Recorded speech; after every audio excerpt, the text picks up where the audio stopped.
G'day you, it's me, Drew Agnew, and you're listening to The House of Mario, the most structurally stable podcast on the internet. I'm on a Discord call with my mate, the obtuse goose Bryce DeWitt, and special guest Sean like Connery, Capri like the pants. Today we're talking about Pokemon cards, Wiimote design leaks, and does Bryce put too much pepper on his food? And I can't contain my excitement, it's so exciting, oh my god, woo!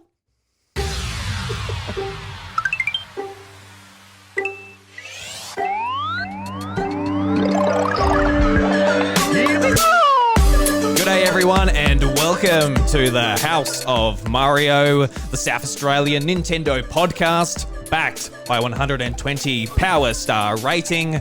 I'm your host Drew Agnew and the doors to episode 199 are open.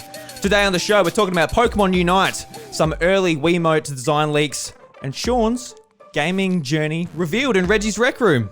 And to talk all about that is my best mate Bryce DeWitt and special guest Sean Capri. Sean, how you going? Do I really sound like that? Is that what I sound like in my intros? No. I was nowhere near as good as that. Oh, I'm cracking up over here, dude. Thank you.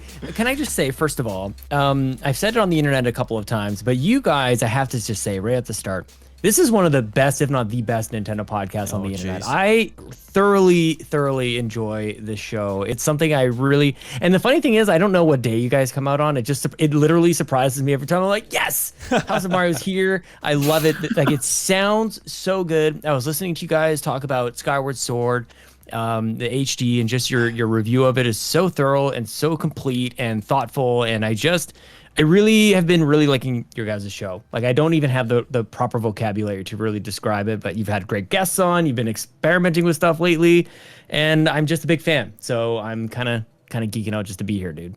Well, thank you so much, Sean. You, man. That means a lot to me because I've been a fan of yours for a long time. So it's the student has become the master. You guys are so good at this, man. You guys are really, you're just killing it. So congratulations. I'm happy to be here. Yeah, thank you very much, Bryce. You hear that, Bryce? What a nice man. Yeah. Like, I never would have considered myself a master. I would have considered myself as somebody who stumbles over sticks every time. But I'm here. The stick stumbler. I'm here. So I appreciate the very kind words, my friend. I was bragging to my wife earlier. I'm like, I'm going on Drew Bryce's podcast. Like, this is great. She said, yeah. She had no idea what I was talking about. She's like, oh, really? Wow, those guys.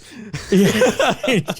It's kind of like what she does with the kids anyways. Like, I didn't like just feigning excitement. And she's like, good for you. She's going back to her adulting and stuff like that. Yeah. You go down here in the basement and hide out here and talk about video games, Nintendo. Yeah, I did the exact same thing. From Australia. Mm-hmm. Yeah, so it's a bit of a different show this week. Not only because Sean's on, but because Bryce and I are in lockdown. We are both at our houses. Yeah, that's right. Bryce is looking after his kids at the same time. So good luck, Bryce. I do appreciate you still making the time to be here. I imagine how difficult that might be, but you'll do your best. Well, look, I have superpowers. That's just how it is. Yeah. Well, thank God. Because I need some saving every now and again. So. And I need a Superman in my life every now and again. Yes. All right, Sean. So I've got a couple of questions for you, just to introduce you to our audience. If no one's listened to you before, which they bloody well should have, but just in case they haven't, and I'm interested as well. So I've got 3 questions. So what is the best beverage after a busy day at work? Ooh, well, before, during, and after a busy day of work, I have a strange addiction to Diet Coke at McDonald's. Is kind of where I'm at with this, which I actually have right now. They know me. If I had to like present my name at McDonald's to make an order, they would know me by name at this point. But they know me by order. Like, they know exactly who's going to be showing up. So it's a Diet Coke, man, with a nice cold Diet Coke, and it kind of doesn't matter what time of day. That's a little sickly about it. Yeah. To be honest with you, it could be 9 a.m, it could be 9 p.m, doesn't matter. Diet Coke. Is it particularly a McDonald's one? Because during the Xbox Drive and the Nintendo Drive, you're always going to McDonald's and getting a Diet Coke and maybe some nuggets. I feel like I should change it because you're right, and I kind of was expecting a sponsorship deal by now. Like, we've done hundreds of episodes of this where I drive over and I go get a drink from there, and nothing. I bought Happy Meals from them while on the podcast and everything. It is because normally I'm a Pepsi person. Ooh, like okay. When I'm buying like canned pop or soda, if you like, it'll be a Diet Pepsi. But from McDonald's, there's something special about it. And somebody somewhere will tell me what the secret is. I think they refrigerate the syrup in the fountain pop. I think that's part of it. I don't know exactly, but it's special at McDonald's. But it tastes better than anywhere else. So yeah, that's where I'm at, dude. With you going after a McDonald's, it's filled with MSG. yummy MSG. In my drink? Probably. I'll take it. At this point, like, I don't drink, I don't smoke, like, I do very little drugs. And by that I mean none. Like, if it's my aspartame, like, that's kind of it, dude. Yeah. Yep, no, fair enough. I quite enjoy a soft drink as well. I'm not quite as responsible with the sugar levels. I have a normal Coke. I quite enjoy the McDonald's Coke. I actually really like the Hungry Jack's Coke. I think it's probably Burger King over there, I assume. Ooh, yeah.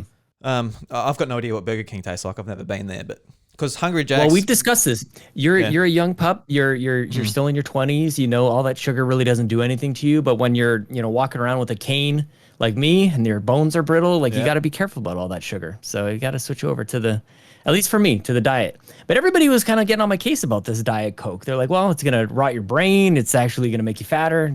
You know what, dude? So what? C'est la vie. That's where I'm at. Yeah. Everyone that says that probably does like hard cocaine or something as well, you know. Black tar, definitely black tar heroin. Yeah. Yeah. No joke. Absolute addicts, you know. Judging me and my Diet Coke. All right, let's see if you really want that McDonald's sponsorship. So what's your favorite food? Oh, you know what? I will eat anything, and anytime anybody asks me my favorite anything, I have a really hard time like picking anything. But my birthday is coming up, and my mother-in-law is very, very sweet to me, and I know that she's going to be cooking an amazing meal of steak and ribs on her barbecue, and I'm so looking forward to that, man. I know, like, I think about my good friend Garrett Bland from the Nintendo Shack, and he's trying to get me to like get off like beef, and there's no chance. Oh, like especially for a special occasion like that, no way. Because I'll eat anything. I'll eat anything. What does Garrett want you to eat? Is he vegetarian or what's paper? I think paper. Okay, I think construction paper. Yeah, he's trying. I'm not sure what the other options are. He's trying to kill you or something. Maybe like chicken and fish. Like maybe that's part of it. I don't know, but yeah, the get me off the beef. And it's not gonna happen. No. Sorry. As a sheep farmer, eat all the red meat you want, mate. Eat all the red meat. It's good for you. It's good for you. See, there you go. Yeah. No veal. I will probably say no to a veal. Like I feel like that's maybe where I draw the line a little bit. Fine if people enjoy it, but fair enough. Yeah. Probably not. Yeah. No, veal's it's a bit rough. That process. You know what it was? It was South Park ruined it for me. I don't know if you saw the episode where they try to free the veal. Oh, like the baby cows. Their big cute eyes. I'm like, I can't do it, man. This is better than a PETA ad, dude. It just got me.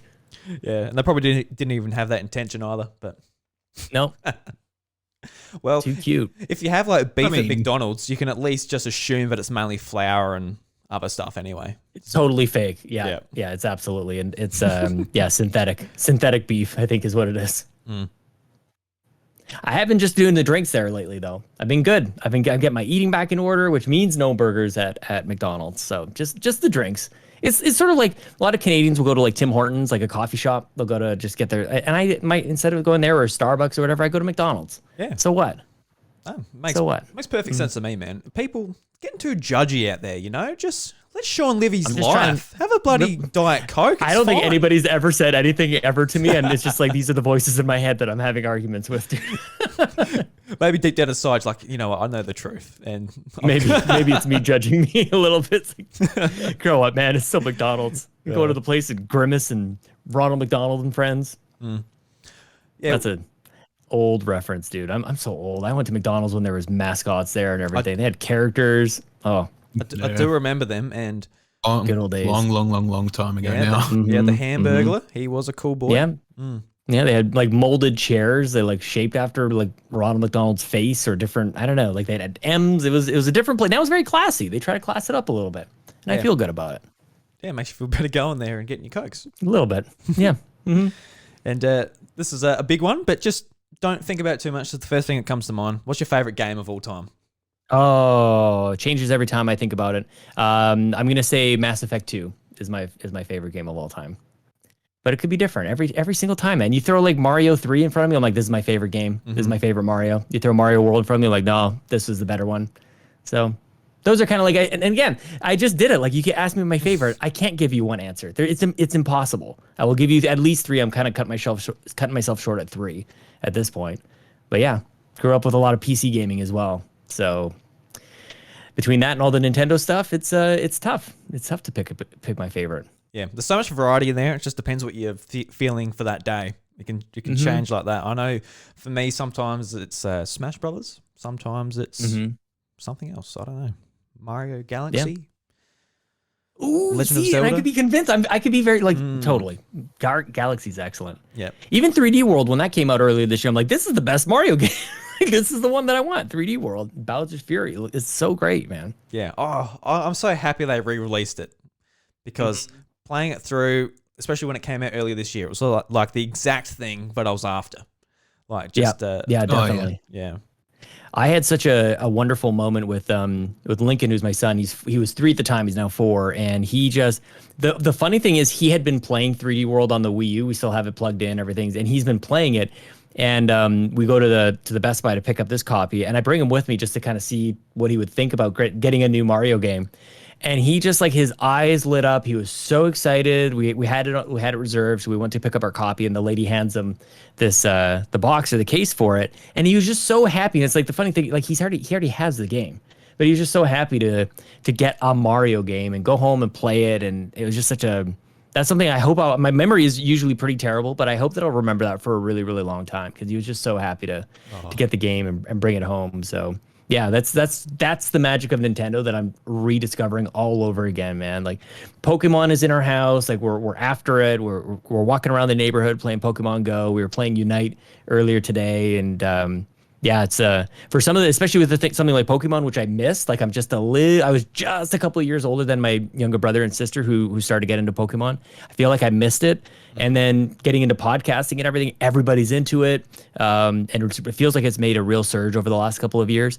I've declared this is the year I'm getting into it. Like I'm starting to understand like which Pokemon evolve into which ones, like the cards. I love what you guys are doing earlier this year with all the openings and the opening parties and stuff was so good. So I'm in it, man.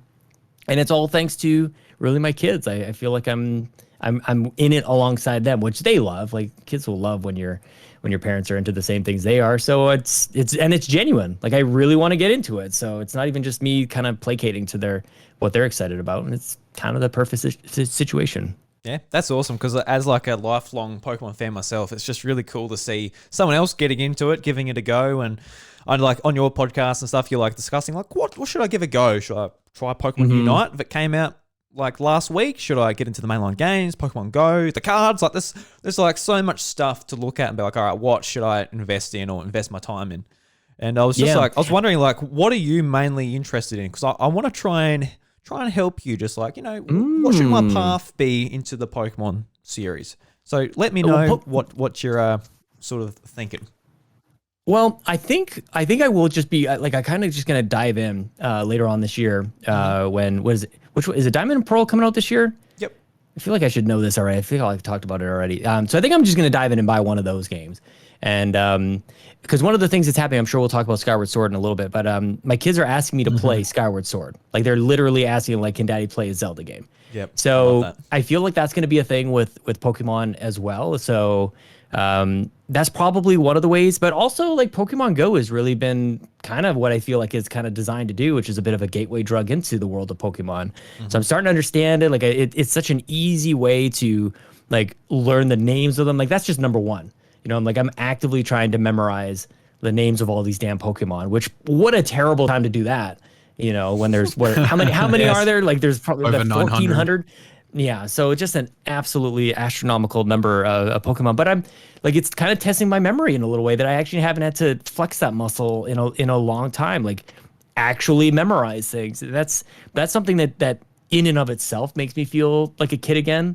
Like you just memorize kind of silly things and like what they evolve into and what type they are. Like I just haven't really focused on that in a long time. Just you grow up, you get distracted with work or with podcasting and stuff. It doesn't really require any of that, and it's a very childlike thing to do. To go, let me study this like chart of stuff and see how much I can remember.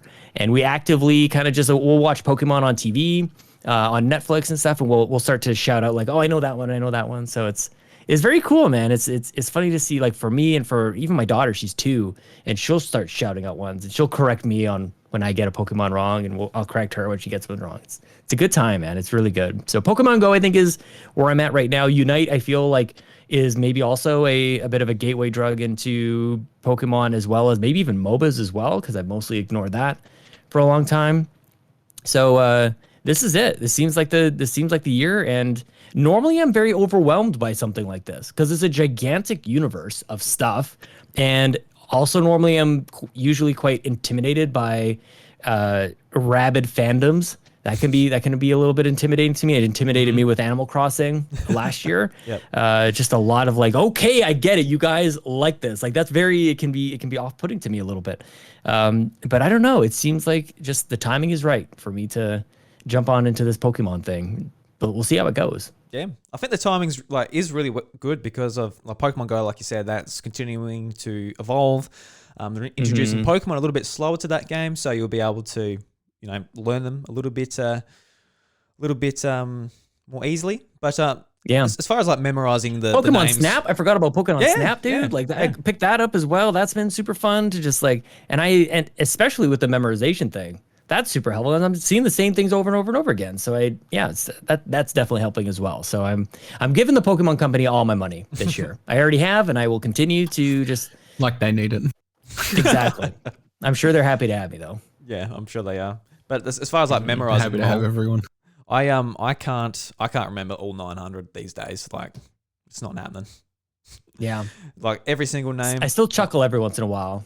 Like what is that? Sometimes I look at this thing.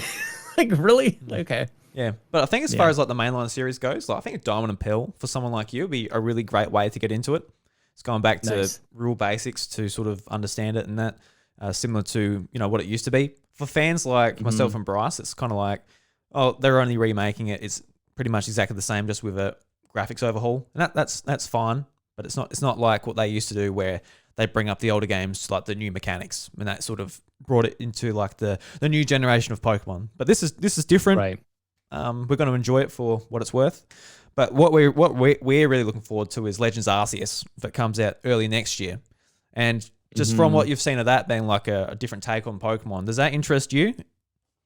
Big time. Yeah. I mean, Breath of the Wild and Pokemon version, right? Like it looks, of course. And also very familiar to me, like I didn't grow up on turn-based anything. So I always think anybody who grew up on like turn-based RPGs or anything like that are just generally smarter than me, because they were practicing they were understanding systems and even just reading more through video games. Like that was always a thing. I was definitely more into like sports games and action games, things like that kind of growing up. So yeah, definitely a little bit more familiar to me. And I'm curious to see just what the gameplay is going to be like, because yeah, generally from my understanding, and I played Pokemon X, of Pokemon, like a little bit, and a little bit of Sword, I think.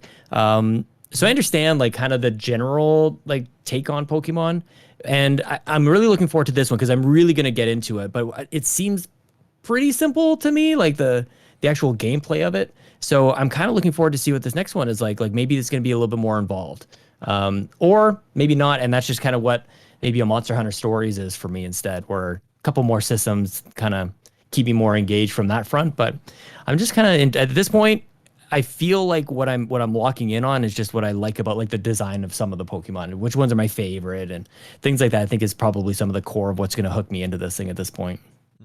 Yeah. I love a lot of the designs. A lot of them are weird and they kind of grow on you, and then there's some other ones which you'll hate forever. So there's a nice amount of variety there. Sometimes I'm playing Pokemon Go and I'm like, I regret evolving some of these things. I'm like, I like the cute one. Like, I know I want a more powerful Pokemon, but I like the cute little starter guy. I just want my Squirtle to be a Squirtle. I just want to make him more powerful without turning him into a weird like adolescent war turtle or anything like that. I just want him to stay cute.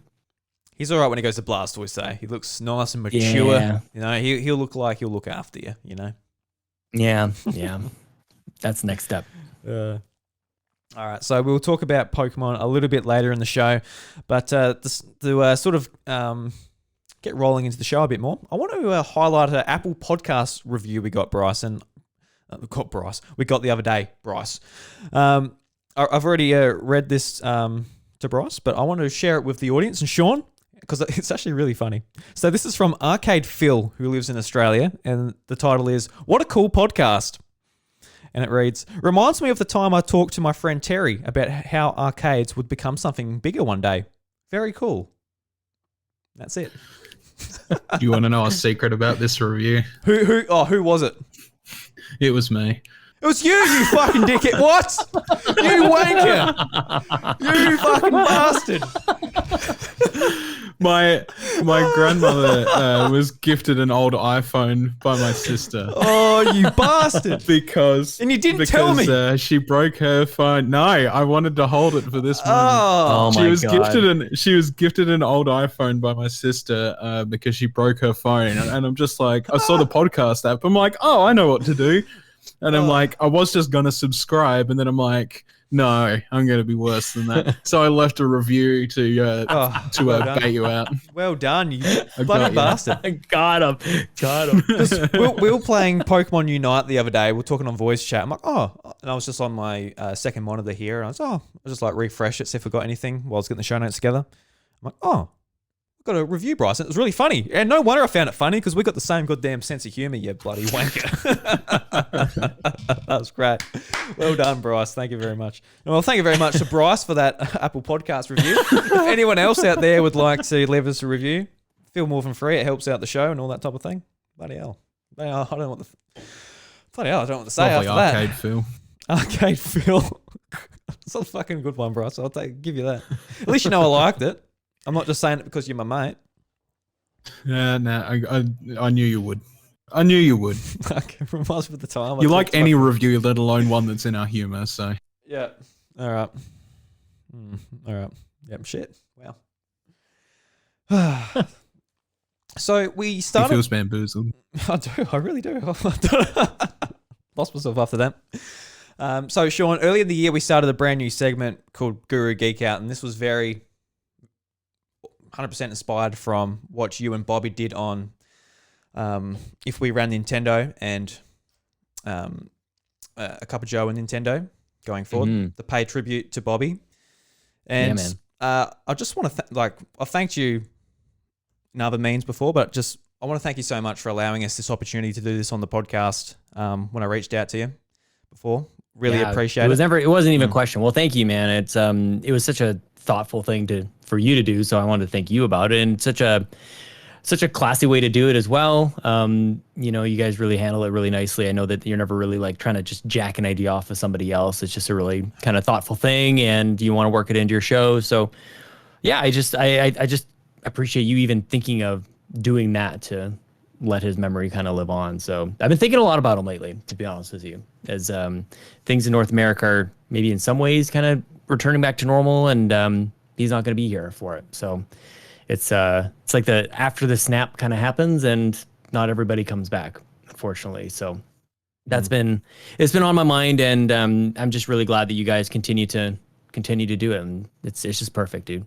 Yeah, as a friend and just such a loud voice in the content creating community, I don't think anyone's going to forget that man. And I think it's just a nice way to pay tribute to him and bring some positivity to our community. But I guess my Guru Geek Out for this week, Sean, is just, I don't know if any of you guys saw the Olympic ceremony opening last night. Yeah. And when all the athletes came out, the Dragon Quest theme just started up. Like, oh my God, it's Dragon Quest. It's awesome. It just went through like a big playlist of video game music from, stuff from Square Enix, Capcom, a lot of Japanese developers.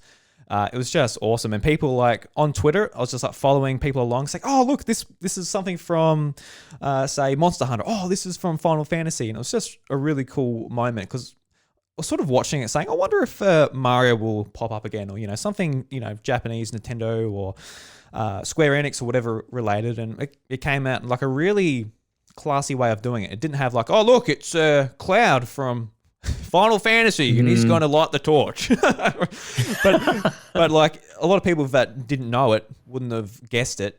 I bet it was video game music, but yeah. Too bad the Olympic torch wasn't a fire flower. They hold it up right at the top. Yeah. Like, plunk, plunk, plunk. Yeah, that would have been cool. That would super not classy, really. Yeah, of course. I put out If we ran the Olympics.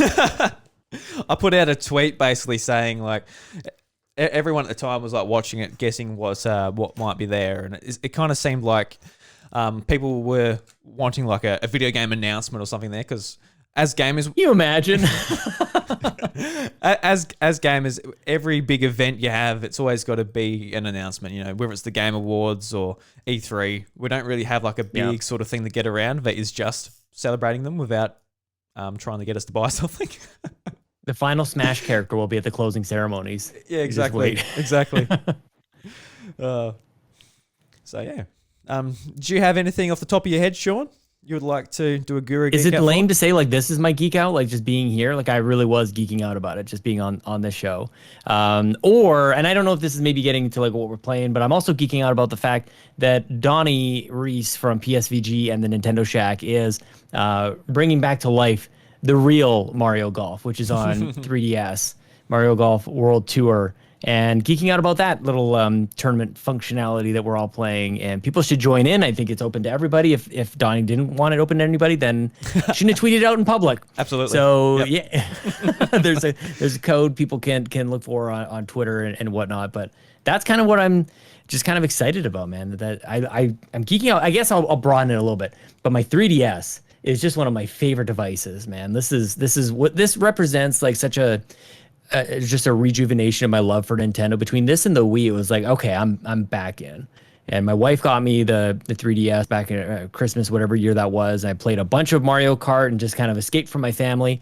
And now that the Switch is out and for a couple of years, it's kind of nice to just look at it. Even like it just feels good to hold. I've got the new 3DS in my hands right now, and it's got the cool face. It's got a Smash faceplate on it, and I really like. Yes. And it's just, I don't know what it is about this. I just like holding it. It's not the most streamlined device. It's not, it's still kind of clunky, and honestly, to hold it, it's kind of heavy. It doesn't have the best graphics or anything like that, but it's just, there's such a great library on this thing. And I open it up to play Mario Golf, and there's Bravely Default on there, and there's Ever Oasis, and all these other games that I could probably get to and play a little bit more. But it's just kind of, I get really, I don't know if is it too early to get nostalgic about a 3DS, but I kind of am, I feel. I go through the same thing. Like, say, at the end of the 3DS's life, you're looking at the screen. Oh, the screen looks bad. The graphics look bad. I'm looking forward to the Switch. And then there's always a certain point in the life cycle where you look back at the other system and you want to go back. Happened to me with the DS, the 3DS, the Wii, even like the Wii U now. Yeah, exactly. Where I'm looking at it and I'm like, you know what? I want to get through Pikmin 3, or I want to, go back and play some of these games. And it's always on a weird cycle, because at the end of the Wii U, I was ready to drop that king off a cliff, Oh yeah. Going into the Switch. But like my Wii U's still hooked up, and I still think about playing it sometimes, but I haven't played it much. Were you podcasting in the Wii U era? Was this show, I can't remember when you started this show. Were you in the Wii U era? No, so we started it in May 2017. Okay, just after Switch. Okay. Because what Bryce and I were doing, we were like, oh, we've got to start the show. And it's like, oh, we can't think of a name. And we eventually, got there a few months late. But we would have ideally wanted to start it probably when the NX got announced, type of thing. But right. Oh my gosh. Yeah. We took I was gonna say that might have been the thing that pushed you to just throw the Wii U out the window, because especially for like Bobby and I were doing If We Ran Nintendo through the thick of the Wii U days, and we just could not wait to get out of that generation, man. It was just unbelievable. And all the things, and the funny thing, like Bobby and I kind of stopped doing If We Ran Nintendo because we felt like we fixed it. We fixed Nintendo. Everything we actually started running out of topics, because it was like everything is much better now. And then the only things that really were still wrong with Nintendo still are wrong with Nintendo even to this day. But you can really only do, what are we going to do with their online infrastructure if we ran Nintendo so many times, So yeah, those are the if you were a podcaster in the Wii U days, like, God bless you, man. Those are dark days. But thankfully they had both pillars really working at that point. At least if you weren't having something on the Wii U, you're probably playing something on 3DS. So, and maybe that's another reason why I'm so nostalgic of it, because even though I was podcasting in what I kind of consider the heyday of the Wii U, the 3DS was really the thing that we were excited about. A lot of games coming on the 3DS back in those days. Yeah, I reckon there was. I think it's actually kind of like. Yeah, sorry, bro. I can't see you, so sorry. No, I know. I actually think that at this current stage, you could probably make a case that you could go through the company again and find a lot of things to improve right now. Because right now, I think like they're getting like supremely cocky about how they run the company. They've become much more of a business now than they have like a I guess social company like they were when Iwata and Reggie were around. And these days, like it just seems like they're pushing game after game out, and it is mostly like, you know, we'll put it out and we'll finish it later, or, you know, we've got ports. And like I said last episode, like I don't mind ports. Ports don't bother me, but they have to be justified. Like with the Wii U ports, I kind of excuse them because not many people bought the console, and in my opinion, the strongest part of the Wii U library was the software. But in cases like I made a pretty in-depth comparison of like, you know, we got to Xenoblade Chronicles HD and Skyward Sword, and the differences between the two is absolutely astounding in my opinion.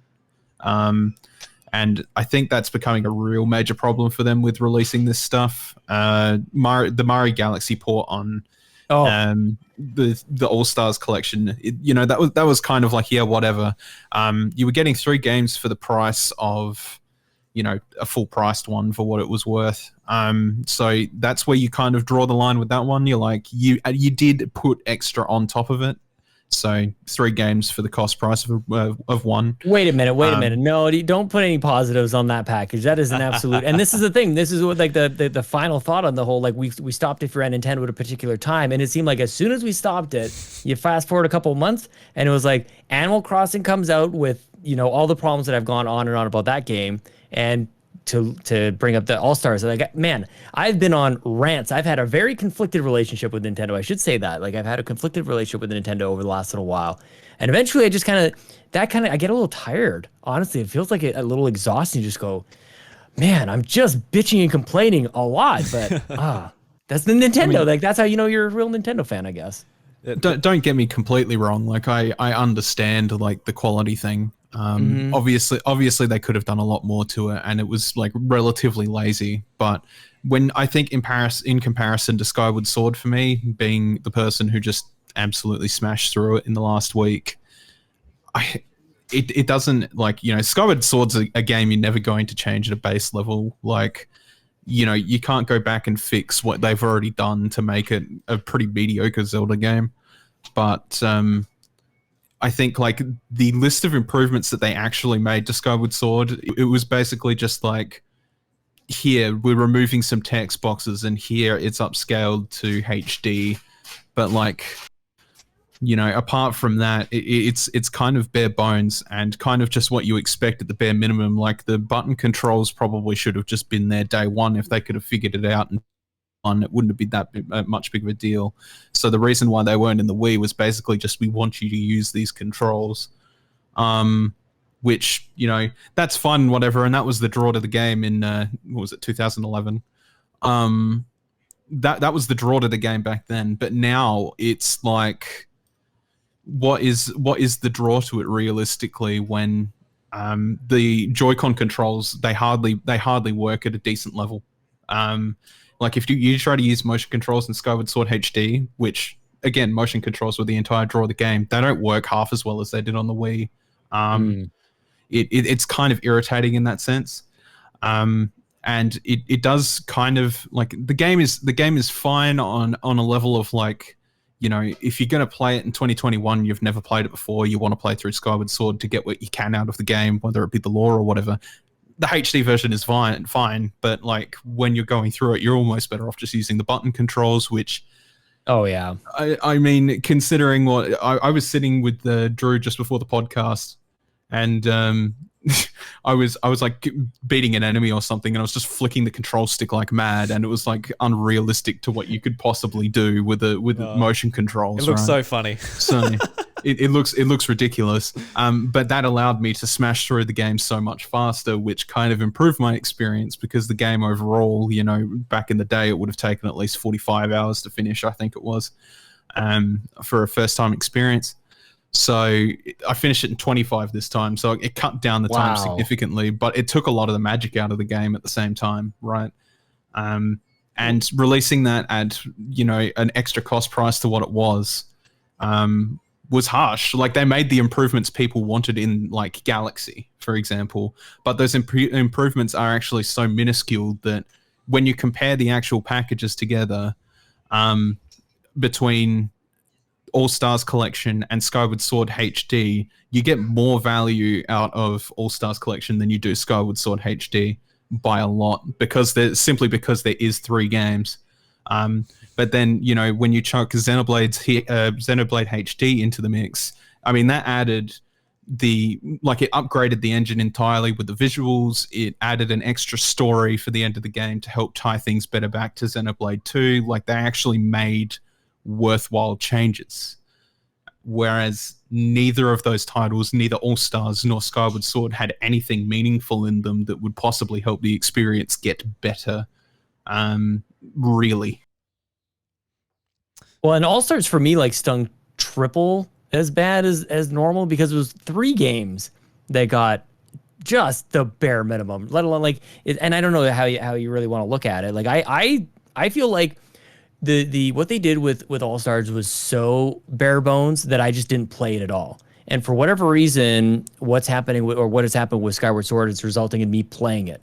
And I actually am surprised at how kind of into it I am, and I will likely finish this game. Whereas All Stars, I tried it. It was so far from what I wanted, and they, at least at the time, they may patch this in as well at this point. But no inverted controls, I think, on Sunshine was a major problem for me, and I just felt really cheated, honestly. And I felt like the brand of All Stars was just not. It didn't live up. This is a thing that's actually happened before, and honestly was the standard for a remaster. It was the original remaster back in the 90s. That's how you do it.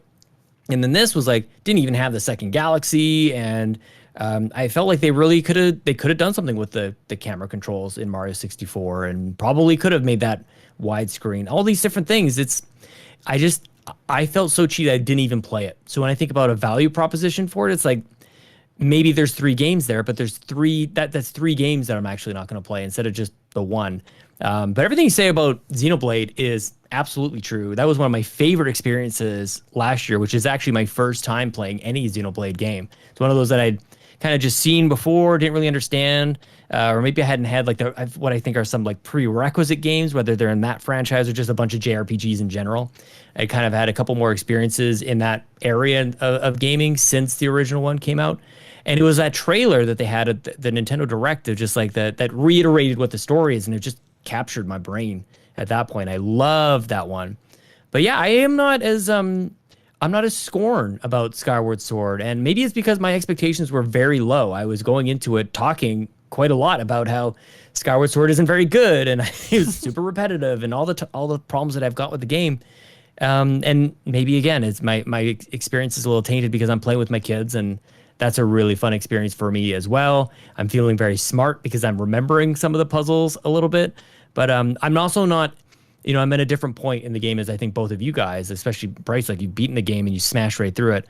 I remember being in the same spot playing it on the Wii, and by the end going I'm just so soured by this.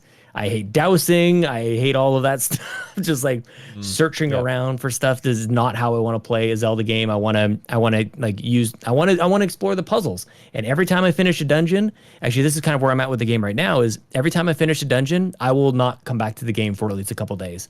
Kind of it, because I don't want to go back up. I just give me another dungeon to just go into. It's just the best part of the game, obviously.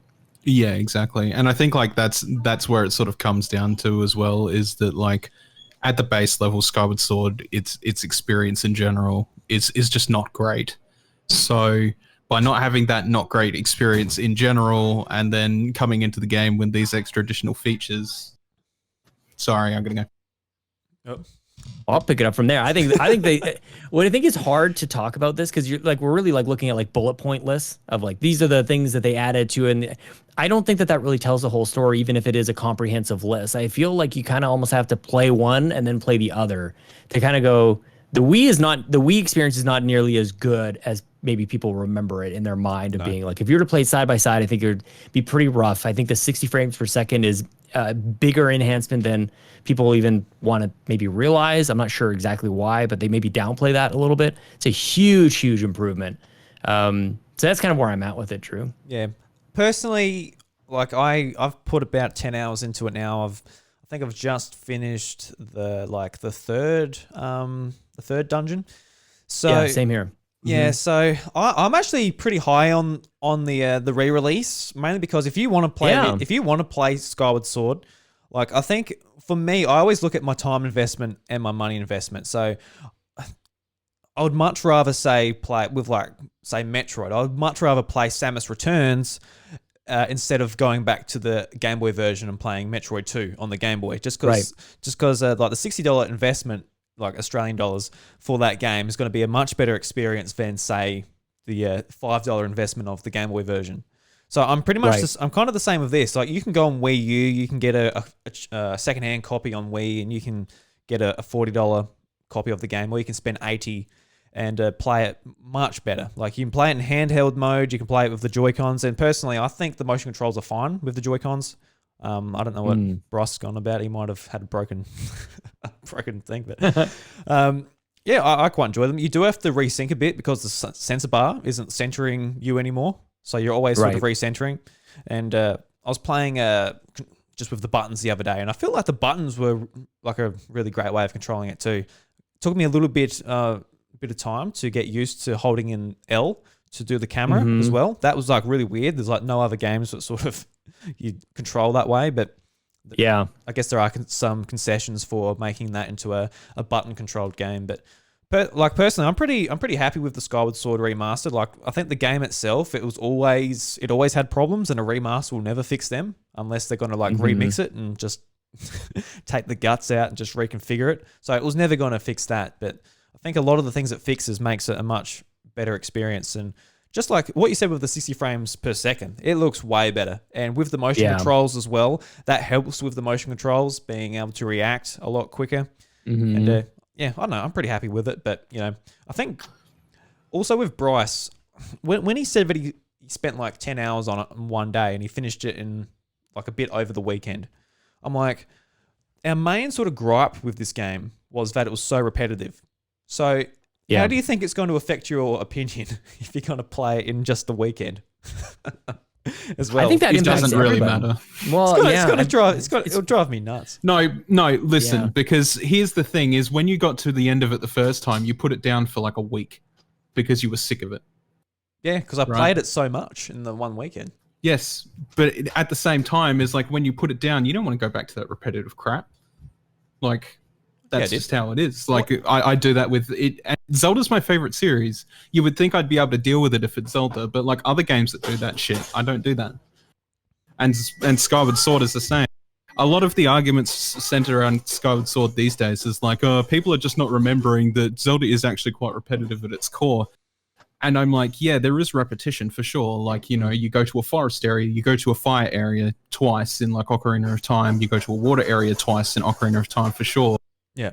But in between that, you know, you've got like the Spirit Temple and stuff like that get introduced over halfway through the game and all that. But like literally every experience in Skyward Sword is a repetition experience. There's no new things to break it up, like at all. Unless you count Thunderhead, which Thunderhead is one puzzle and a boss. And that's all it is. Like the rest of it. And then like Skyloft itself, that is not a breakup. Like Skyward Sword is not a breakup like what Wind Waker was with the Great Sea, because the exploration feels so extremely limited. Yeah, definitely. I don't think taking a break in between doing the actual game in full would make a difference. It would just make me not want to pick up the game once I've put it down, which is why I wanted to get through it as soon as possible, because I'm kind of like, well, while I've got this in my head now, like I don't want to be like, all right, I'm going to put the game down for a day, especially since I've got a deadline, right? Yeah. I don't want to put the game down and be like, all right, yeah, put the game down, I'll pick it up tomorrow. And then I go through tomorrow and then I'm just like, I'm like, all right. So it's like ripping off a Band-Aid for you pretty much. I've got to get through Skyward Sword. Especially when you know what's coming up. Like I picked the game up, did 8 hours in the first day, and I got to the desert. Right? And that's where I stopped. And I'm like, I know this part's going to hurt me. I'm going to put the game down, right? I put the game down, and the next day I was dreading going back into it because I knew exactly what I was getting into. It's the I think that slowest has part of more the to game. do with it than anything, Bryce. I think that you're bringing some baggage into this experience, maybe Yeah. more than anything. Yeah. No.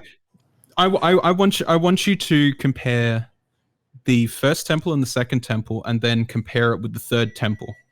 And this is like the thing that I've taken away from it this time. Like this is not baggage. This is not something I really realized until now, until I've replayed it again, because I played it 10 years ago, right?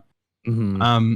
But the desert itself, like I just don't like desert themes in general, sure, and maybe that's a part of it. But the other part of it is that it slows you to a crawl in comparison to other places in the game.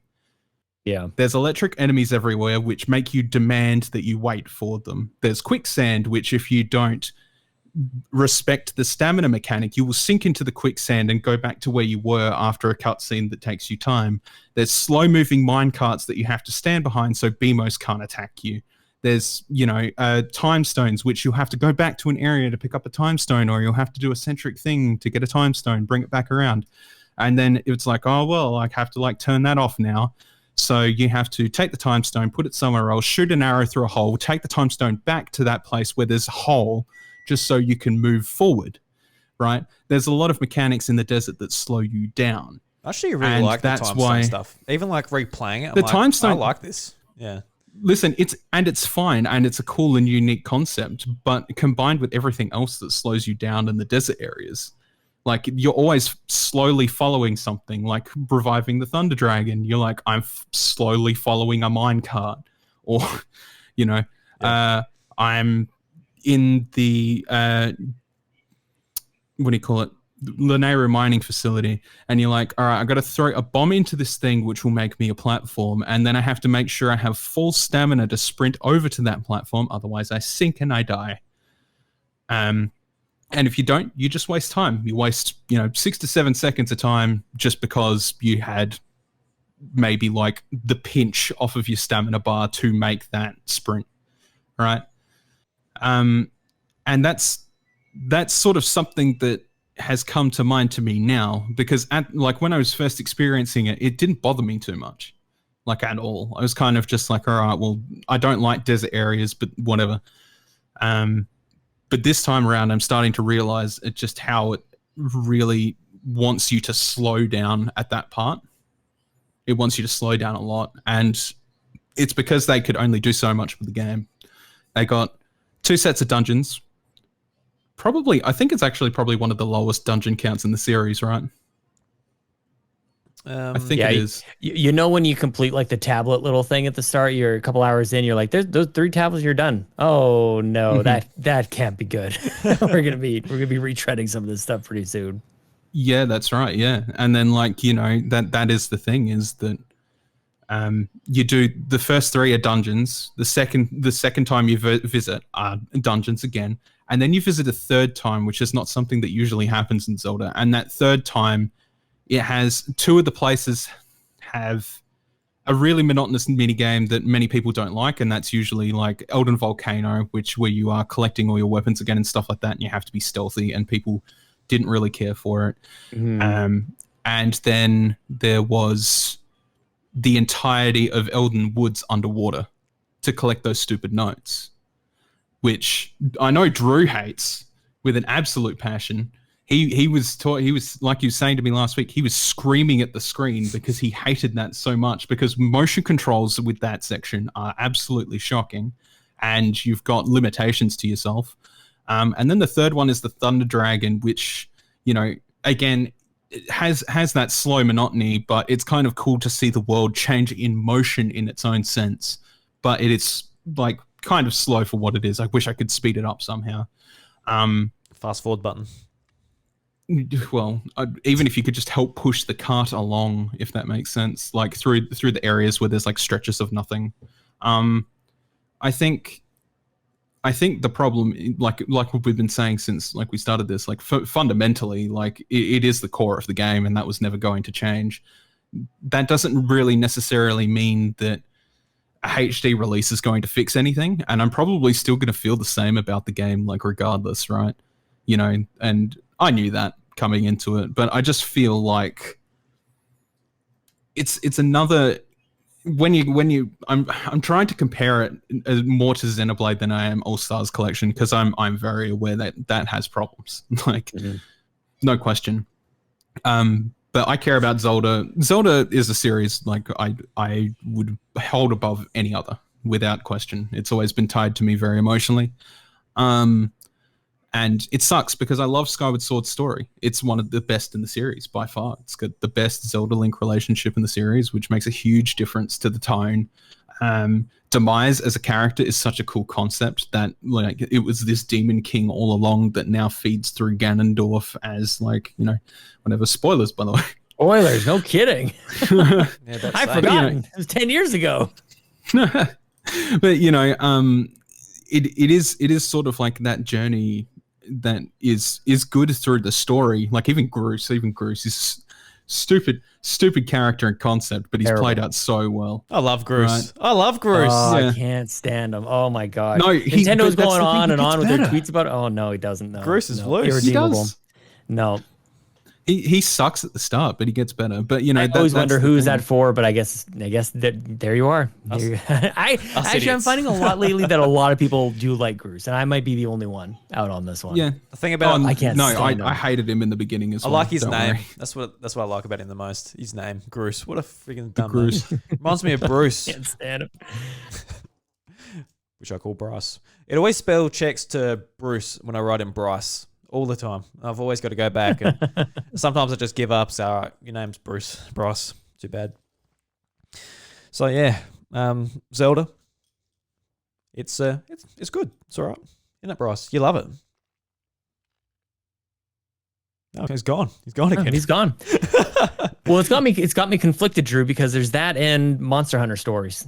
Yes. Too. Yes. I've got giant games that how the heck, like, why can't we just spread this out? We went for how many months? With my Switch, and I could have used one of these a little while ago. It could have been good to have these not both in July. Thank you very much. Yeah, I'm the same way. I bought it the week before Skyward Sword, and I sort of want to get Skyward Sword out of the way for content reasons. Yeah. But like just for fun, all I want to do is play this goddamn game.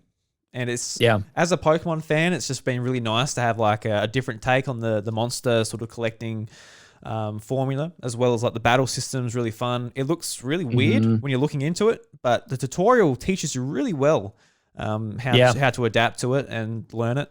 And yeah, I love the demo so much when I bought the deluxe edition afterwards on the eShop. And I know you've been playing it as well because you've been talking about it on the Nintendo Drive. And yeah, have you been playing much, or have you been sort of sinking in the Skyward Sword and some other stuff as well? Skyward Sword is a little distracting, and Pokemon Unite now again, guys, like we had all this time again. There's all these games. I'm playing a lot of Switch right now, but I think probably what is most manageable is to burn through Skyward Sword and just kind of get that experience in. But I don't want to fall too far away from Monster Hunter Stories too. And just like Pokemon, like we talked about before, I'm kind of taking this as my opportunity to like get into and understand Monster Hunter, which I've never been into. I've kind of looked from afar and went like, I don't understand how that even really works, and it seems very intricate to me. It seems very complicated, and for whatever reason, this turn-based style seems to be a little bit more simplified. And as you mentioned, like I get all of it. Like I seem to understand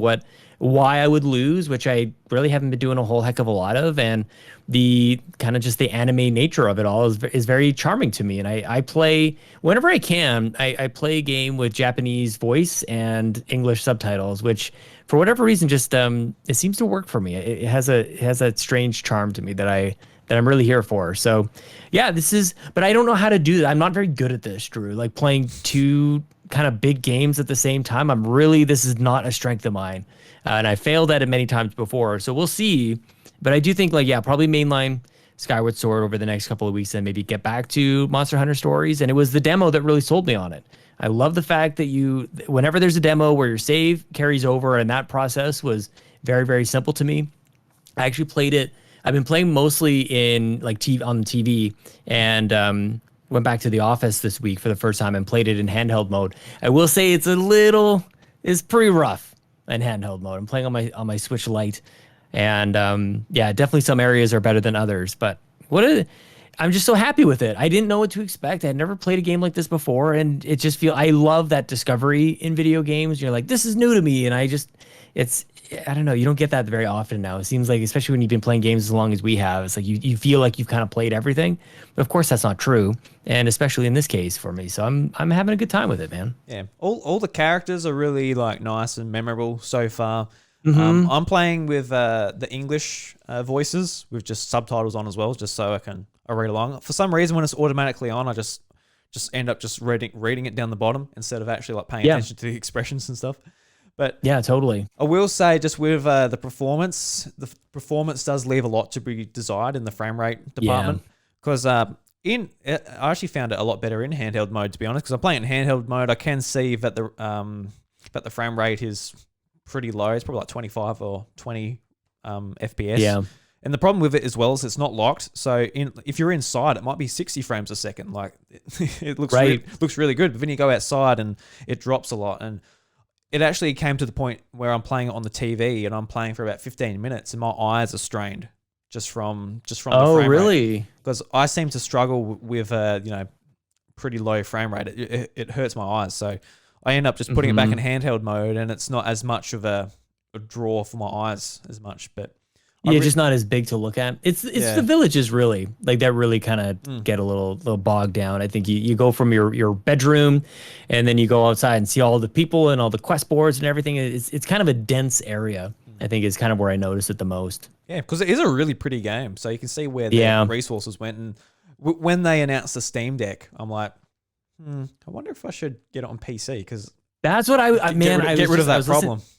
They were talking about on Nintendo Shack. They're talking about how it was available on PC, and I don't even think I realized that. And it's nice to have it, and the portability of the Switch, and I can go back and forth and from TV to handheld. So I'm happy about that, obviously. But I'm like, would I have liked this on my PC? I'm not entirely sure, because every time I bought a couple games on PC, and I just never really finish them. Because I just don't want to. I generally just don't want to sit in this chair to be playing games. I've got a old man recliner next to my TV, and that's kind of where I just like to kick my feet up, throw a blanket on, and just have my game time there. So I just kind of deal with it. Yeah, I need my RPGs on a handheld. Like I need them. Yeah, I'm not playing an 80-hour game or whatever on the PlayStation or the Xbox. Locked in the same spot. It probably just won't happen. Well, it was a huge difference, like on PlayStation, like going from Persona 4 Golden on my Vita, going like, I love this game. That was one of those, gateway drugs for me into turn-based RPGs, as late as that was for me in my life. And then I go into Persona 5 on PS4, and I think I dropped out after 15 hours or so. It's just not possible. So, especially like with on the Vita, I think we had a road trip to some other part in Canada, so I got a good like 8 or 9 hours in on this road trip one way, another 8 or 9 hours on the way back, and it was like it's just not possible, obviously, with anything else. So, just having that's part of my conflicted relationship with Nintendo over the last year was we didn't go anywhere, so I was basically staying home, and I had other consoles that were connected to the TV. I don't play in handheld mode at home, and I know a lot of people do. Like more and talk to people, like a lot of people do that. Yeah, I just like even sit in front of the TV and play in handheld mode, and I don't know why. It's just that's not really what I'm doing. But I take the bus into work, or maybe you'll get on a flight as the world opens up here a little bit, and that's where the Switch is really hits home for me. But with these games that are coming out, it's getting back onto the TV for me. Like I'm really enjoying playing Skyward Sword on TV and Monster Hunter Stories on the TV as well. It's been a good time, dude. Yeah. Because whenever I play something on the TV, I've always got to basically kick Chantel off the TV. So if it's a game, I'm like, yeah, I'd like to play this, especially like an RPG, like. If it's something she can't watch, really, if I'm just like grinding or something, she'll be there. What are you doing? This is annoying. That sound effect that's playing all the time and this music you're looping all the time is really doing my head in, like an RPG. But like with Ratchet and Clank, it's a bit more dynamic and a bit more story focused. I'm like, all right, get off the TV. I'm playing this. Like I was really looking forward to that. So that was a bit easier. But for like any other game where it's like, I just want to sit here and like kill these monsters again and again so I can get this loot. Yeah, I think I'll drive a nut. So I've got to pick my battles when I get the TV, but I'm always playing handheld mode pretty much all the time. And that's it. it's so much of like just lifestyle, you know. Yeah. Like I play my games after the kids go to bed, and my wife and I down here in the basement, like we put two TVs on the wall. So even if like I know that's awesome. we're never really taking up like the one TV in the room, so that has part to do with it. And then the other is just like when I'm playing games, my wife is probably working. Like she's a photographer, so she edits at night. So she's like, we're like ships in the night. Like we live together, we see each other mostly. But yeah, when I'm playing games, like we're not, I don't ever feel like I'm occupying one of the TVs. So that. I think that has a lot to do with it as well. Yeah, definitely. It's not really like I'm gaming during the day or anything like that. Like I'm either working or hanging out with the kids or playing Zelda with them. So yeah, it's a different life, man. 10 years older than you, so just get my cane, going to bed nice and early. You don't go to bed early. You're a No, I'm really late not. one. I really should though. Yeah, no, that's a mistake though. It's because you get Catch up with most of the things you get done at night as a parent. Like Oh, without definitely. question. Yeah. Oh, definitely. Like my night doesn't even start until whatever 8 o'clock or something. So it's like, what am I gonna do? You know, just call it quits at that time? Like, no, that's when you get nice second wind, and yeah, you play the games. That's it. You get your alone time at that point. So Yeah, absolutely. sort it out. I've always been the same too, though. I start up late because that's when like my mind starts ticking over for whether it's podcasting stuff or just wanting to play a game or something. So I'm kind of built for that because my mum, she doesn't go to bed till like 2 o'clock. She's always up as well. So I think I get it from her. As Oh well. yeah. But the other thing too, though, is I feel like I don't know if I have the 8 hour like stamina anymore. Like I'm jealous of people who are able to like sit down and play a game for that long. I just don't know if maybe it's an attention span thing or I'm not sure, but I haven't had the opportunity to do it in so long that I think if I did, I don't know if I would actually, I feel like I would just fall asleep in my chair. Like I think that would be that's really where the old man kind of kicks in. Like, no, maybe I'll just conk out for a nap here for a bit. I am kind of similar though. Like I sit down for 3 hours or 4 hours. I'm like, yeah, I need to get up and do something else. I kind of lose interest a bit. It depends on the game. My last Depends on the game. My last massive stint was when Pokemon Sword and Shield came out, and I played it from 12 o'clock when it came out in the eShop. I think I played it for about 4 hours. I went to bed. I went to work. Work was a short day because I think it was weather affected or something. So I came home about lunchtime or 1 o'clock. And I played Pokemon from then to 7 o'clock in the morning. And then I went to sleep at 7 and I woke up at 12 and I went through and finished the game. Oh my God. Like I can't believe. See, if it's rare, then it's very special. Like if it's something you just do all the time, then I can imagine even just getting burned out on games. But if you're just like, you kind of just lose track of time, that's a special thing when a game does that to you. Yeah, I guess like the Pokemon series, I can play it for forever, really. I don't know. It's just regardless. Yeah, I'm such a dummy. I didn't even know there was an end to these games. Like that's how dumb I am with Pokemon. Like you can beat the game. I just feel like these games are forever.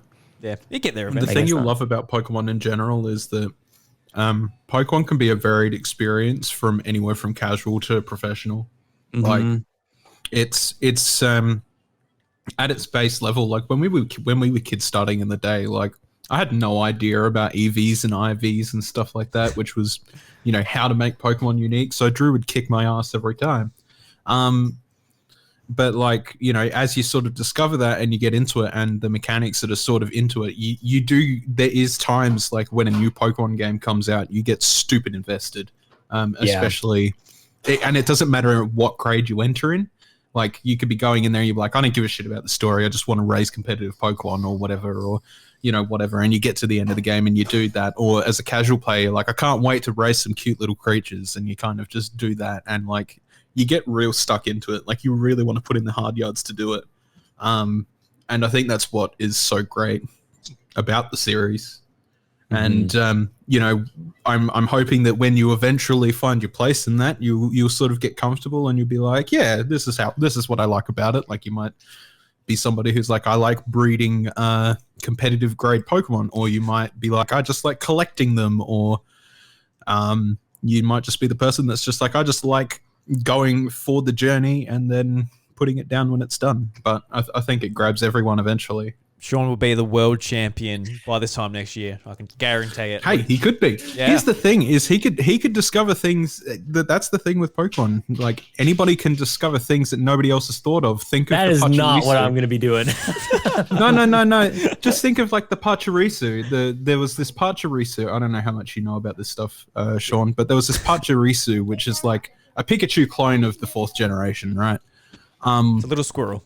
That it was a little squirrel that looks like a Pikachu in its own sense. And somebody had, like, everybody considered it a useless Pokemon, but there was a person who took home a world championship by raising this thing and doing something entirely unique with it that nobody had ever thought of.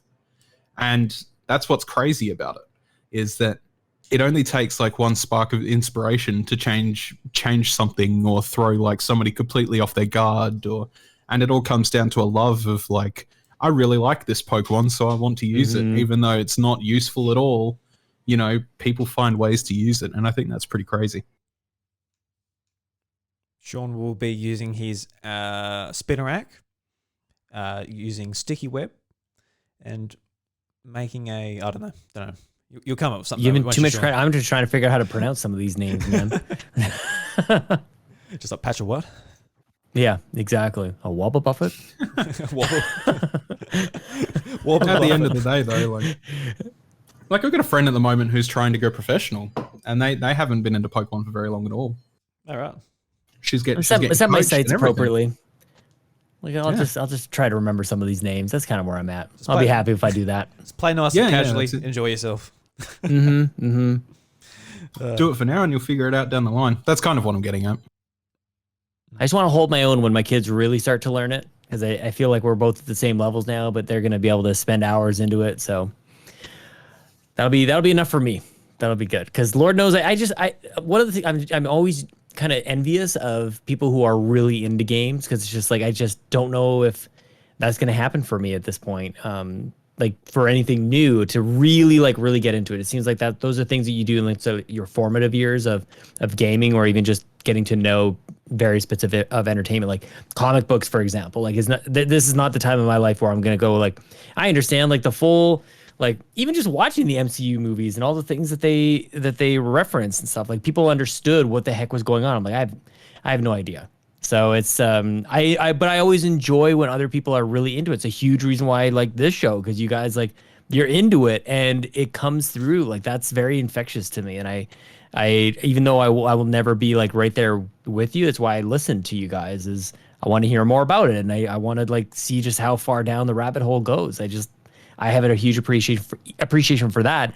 If I'm not going to be the one to be like the expert in that area, it's not dissatisfying to me to not be the expert in it. So it's kind of fun for me. Yeah, no, definitely. And I feel a similar way just with even music, just like getting into new genres. Oh, yeah. And new artists, like some of my favorite bands. I'm like, I was listening to this in high school. Like surely something else has come around that's just like really grabbed me and given me goosebumps when I hear the song for the first time. But yeah, it's pretty rare. So I think it's similar with games too. Like even when I look at games like, Smash Brothers, Pokemon, Zelda, Mario, it's all from years ago, which I absolutely love, and I've picked up a couple more since, but nothing that's like really grabbed me and made me want to go and create a podcast around it. So yeah, I think that's something a lot of us face. So that's why when you say like, oh, I'm giving Pokemon a go this year, this is the year I get into Pokemon, I'm like, yeah, good on him. That's a bloody good effort.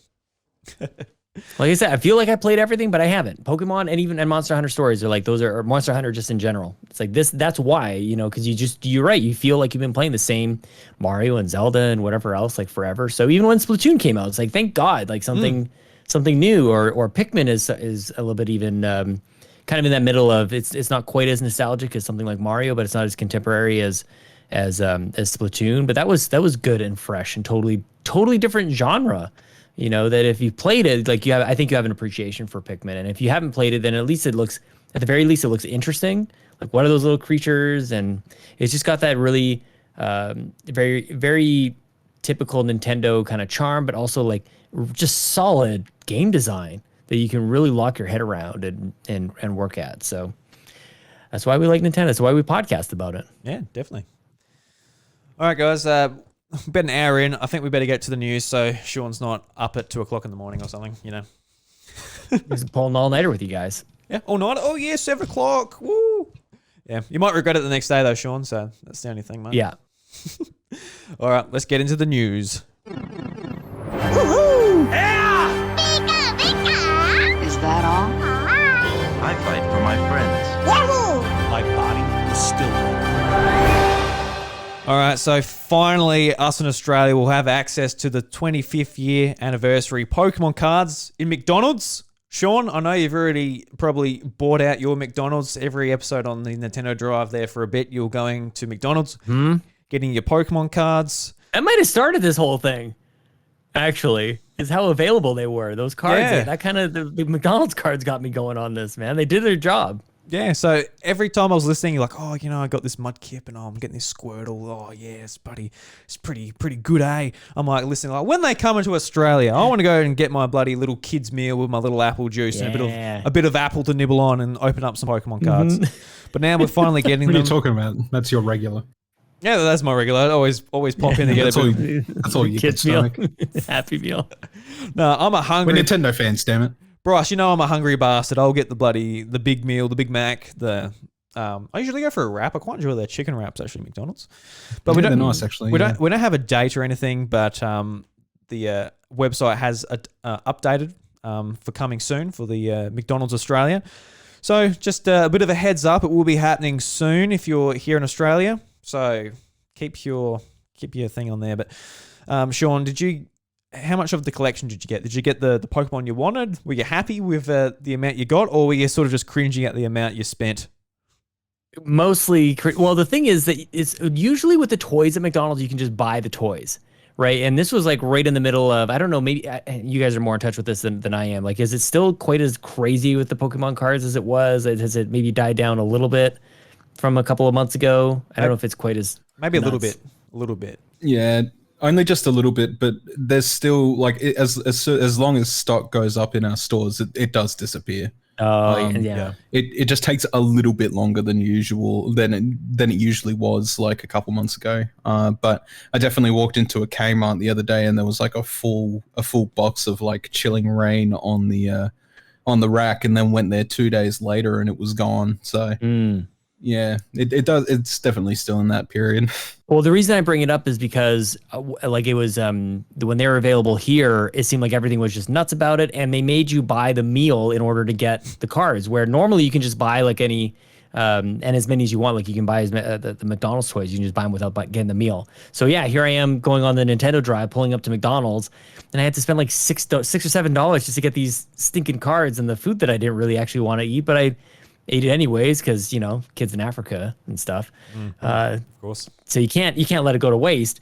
So I don't know. I think probably I got the whole set, but I actually didn't even, honestly, I just didn't even like look into it to see like what I could have gotten. But I think there's like 4 cards per pack, and I was pretty happy with it. You know, I recognized the Pokemon I was getting, and we mostly just gave them to the kids. Like that was kind of the thing. They got these cute little card holder things. They've got the big size ones that you can get, and then a couple cards that they would smash in there. And it's not big enough to hold all the cards that they've got, because we've got like 5 or 6 cards kind of stuffing into one little package. But I don't know. I don't know if they're gonna be worth anything either. I'm treating them like they're not, but maybe I should. And they look indistinguishable from the other cards that we've been getting. So that's kind of a neat part of it as well. I'm not really sure they will be worth anything because of the amount of people that have scalped them at this point. Yeah. And the card collecting these days, and especially due to the Pokemon surge, is that people are taking a lot better care of their cards now. Definitely. So they probably won't hold the same value that you see these crazy cards getting at, like, you know, this Charizard that sold $200,000 or whatever. You know, that's probably not going to happen. But I think what it's going to come down to mostly is that the market itself in the future is not going to be as high as what people are expecting it to be, yet they're still doing it because they see these prices and they go, my shit's going to be worth that one day. I'm like, it's not really. No. That's why I never collect anything with that mindset. Like, it's just, once you come to understand it, generally, like, you're too late. Like, if because somebody else has kind of discovered how, or they've made the sale, that's really the thing that kind of shatters everything. But Amiibo were the same. You know, there's all these crazes of people trying to get in on it. I've just never I've never really gotten into it for that reason because like I guess at my core I just want the thing. You know, like I don't want to sell it. Like I keep a lot of, like even just behind me, I've got a bunch of toys, probably some amiibo. Maybe I could sell for a couple times more than I bought them for, but I don't want to get rid of them. Like I bought them to have them. I didn't buy them to I don't see them as an investment in that front.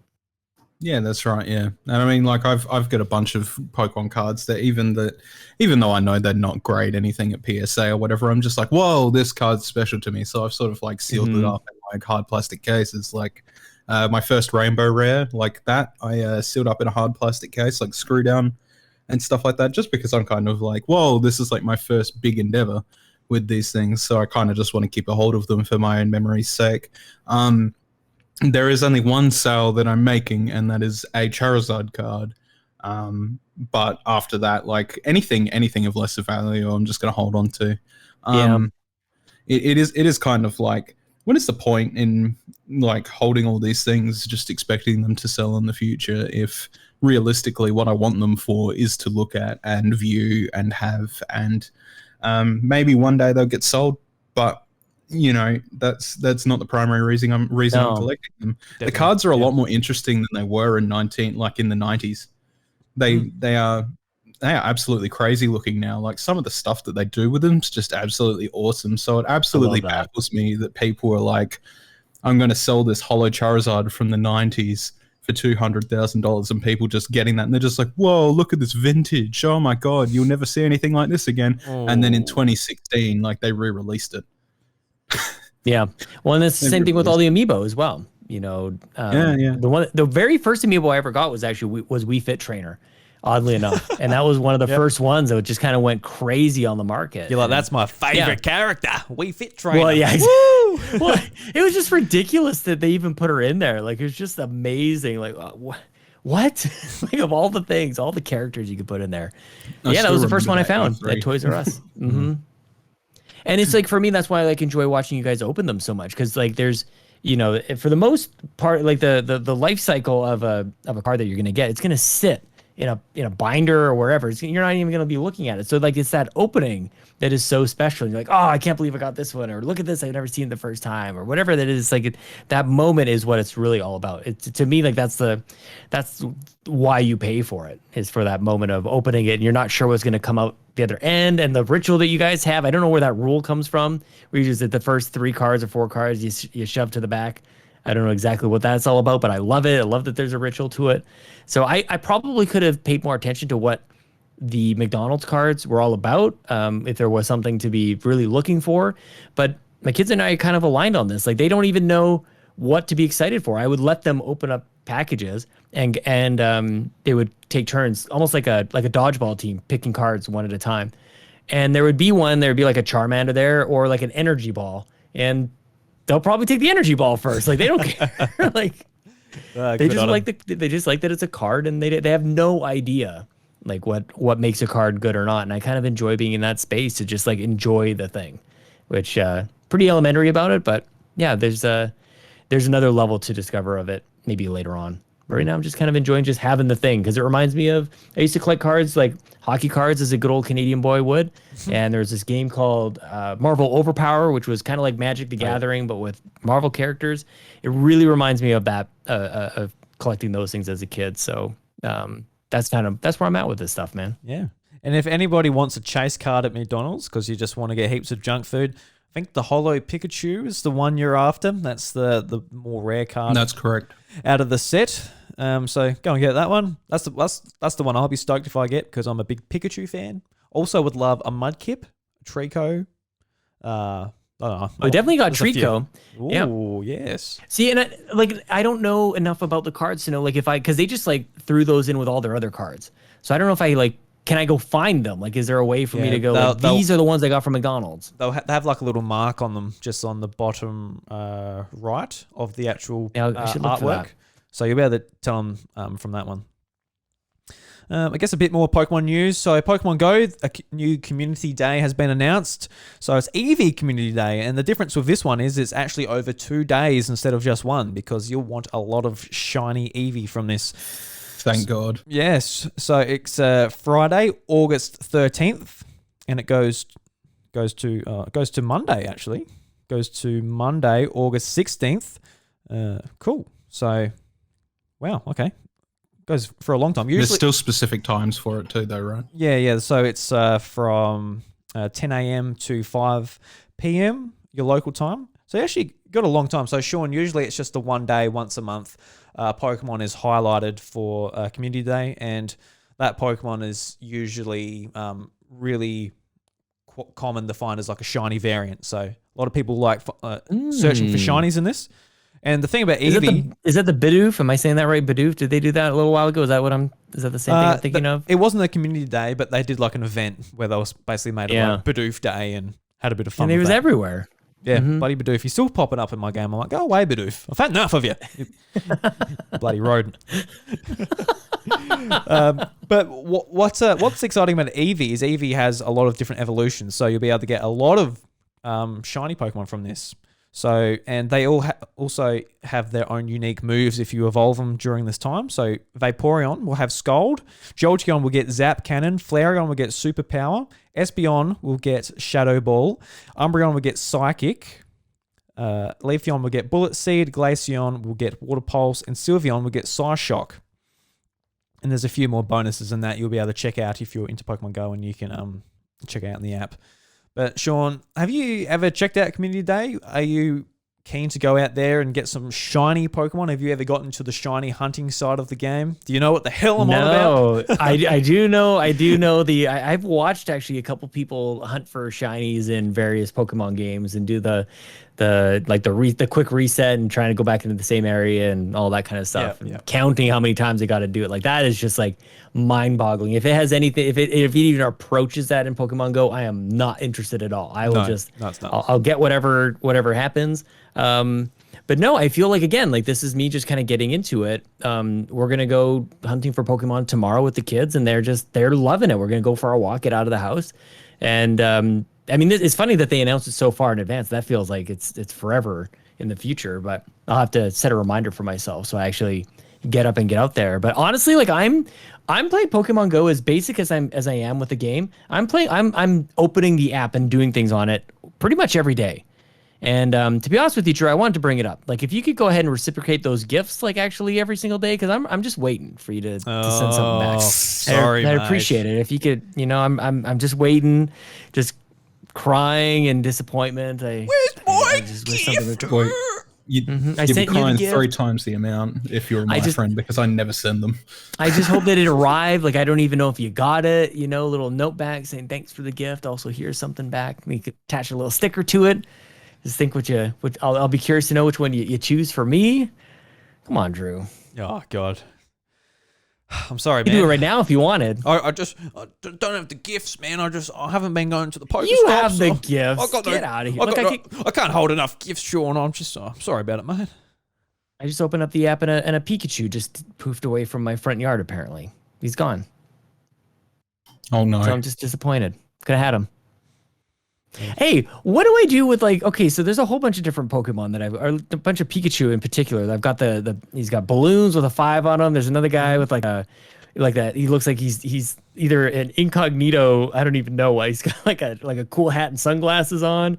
Another one had like a witch's hat on. Should I be keeping these things? Like, is there should I be doing anything with these special event Pikachus that I've got? I guess the idea is just to collect them, so then you've got it, because supposedly these things won't be coming back. There's always Pokemon with different costumes. I think at the moment they're doing it for the 25th year anniversary, so the Pikachu has balloons and 25 on it somewhere. So that's the idea of it. But if you don't care about collecting, all they're doing is taking up room in your, I guess, your boxes there. So yeah, it's up to you. Like, you've got it. It's not like you're going to be able to... The balloon guy is pretty cute. I like that a lot. Yeah. I think there has been a balloon Pikachu before, but it hasn't had the 25 on it.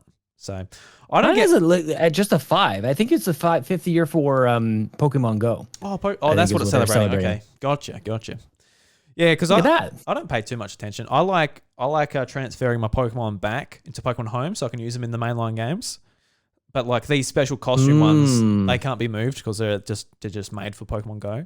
So I don't get so much into it as the collecting aspect, but yeah. Yep, currently sitting at 340 of 350 Pokemon that I can carry right now.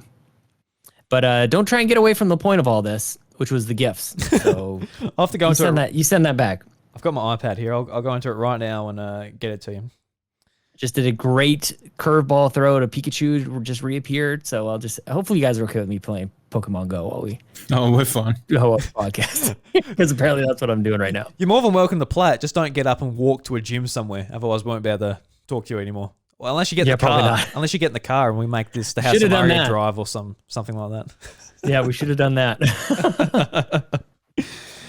All right, so let's move on. This is just it's kind of interesting, a bit of perspective, but analytics firm believes that Nintendo Switch family of systems will sell 155 million units by the end of 2025. And I'll read it from My Nintendo News just so I don't miss anything. But Piers Harding Rolls, an analyst at Empire Analysts, said that the company believes that Nintendo Switch family of systems will shift over 55 million units by the end of 2025. The company expects the recently announced Nintendo Switch OLED model to sell roughly 5 million units by the end of 2021. The Nintendo Switch OLED model will be released on the 8th of October. Piers Harding Rolls expects that the newer model will slowly replace the current Switch and doesn't believe that Nintendo will release a slightly more powerful Pro system. He thinks that the Kyoto-based company will hold off their release for a much more powerful next-generation platform sometime in 2024. Quote, improving the flagship version of the Nintendo Switch will add further momentum to the platform and freshen it up for the next few years of the cycle, he says.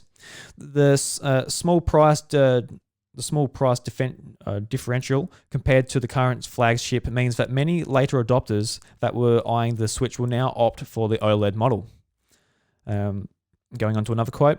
I think that these mainstream adopters will be tipped into action by the bigger screen, its improved legibility with the better audio in the context of in-person social play. It will also prompt some existing Switch users to upgrade, particularly those that use Switch a lot in handheld mode and those that have original Switch before the battery improvements.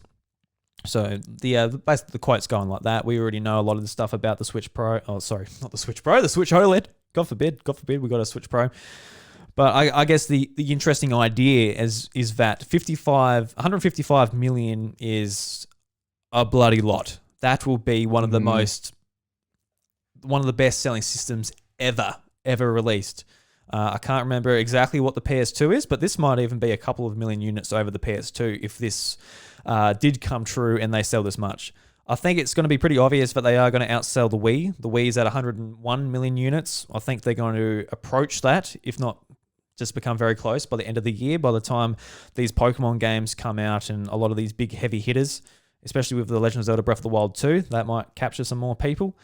So it's going to be interesting. Just like these lofty figures, I would never expect the Switch to get this far, but who knows? Nintendo's just had a unreal last year, and sort of the interest for the Switch just keeps on growing. But yeah, I would love to see the Switch become one of the more... it beat the DS even. Like, that'll be nuts, especially at the price point and everything it has. But what do you reckon at this lofty sort of prediction, Sean? Well, I mean, like, how much longer can they run with the current configuration is one of my questions. And then the second question is sort of like related that I've realized once we realize what the OLED model was and it's not a next generation version of it is, I guess I'm a little bit concerned with just Nintendo's approach to backwards or forwards compatibility or whatever you want to call it. Like, we're all asking for this more powerful system, but I don't know if there's really a precedent in the past that makes us feel like that they will connect to one another. And I don't see them doing their homework or setting the foundation for that to be the case, which was really a lot of what you saw with Xbox, to say, like, you knew the next generation was coming when Xbox One was there, and you knew what they were building towards. They were doing a lot of the stuff, and then they jumped to the next generation. And if you're on Xbox, like, you had a really good experience going from one generation to the next. But if you're on PlayStation, you're kind of having a pain in the ass of experience. And I don't expect that Nintendo would be any better than PlayStation when we go from one generation to another one. Even if it's still called Switch, I think that you're going to have kind of a major issue. Maybe the closest thing would actually be what Game Boy did throughout its iterations, and maybe at the very least games would play, like older games, maybe like they still kind of, because you can still put like a Game Boy cartridge in an advance, whether it was the SP or not. Those still would actually work out. But I don't know. Maybe that's if I could see them doing that, then maybe I could be on board with what everybody is asking for, which is a more powerful Switch. But for whatever reason, it just seems like this is just working for them.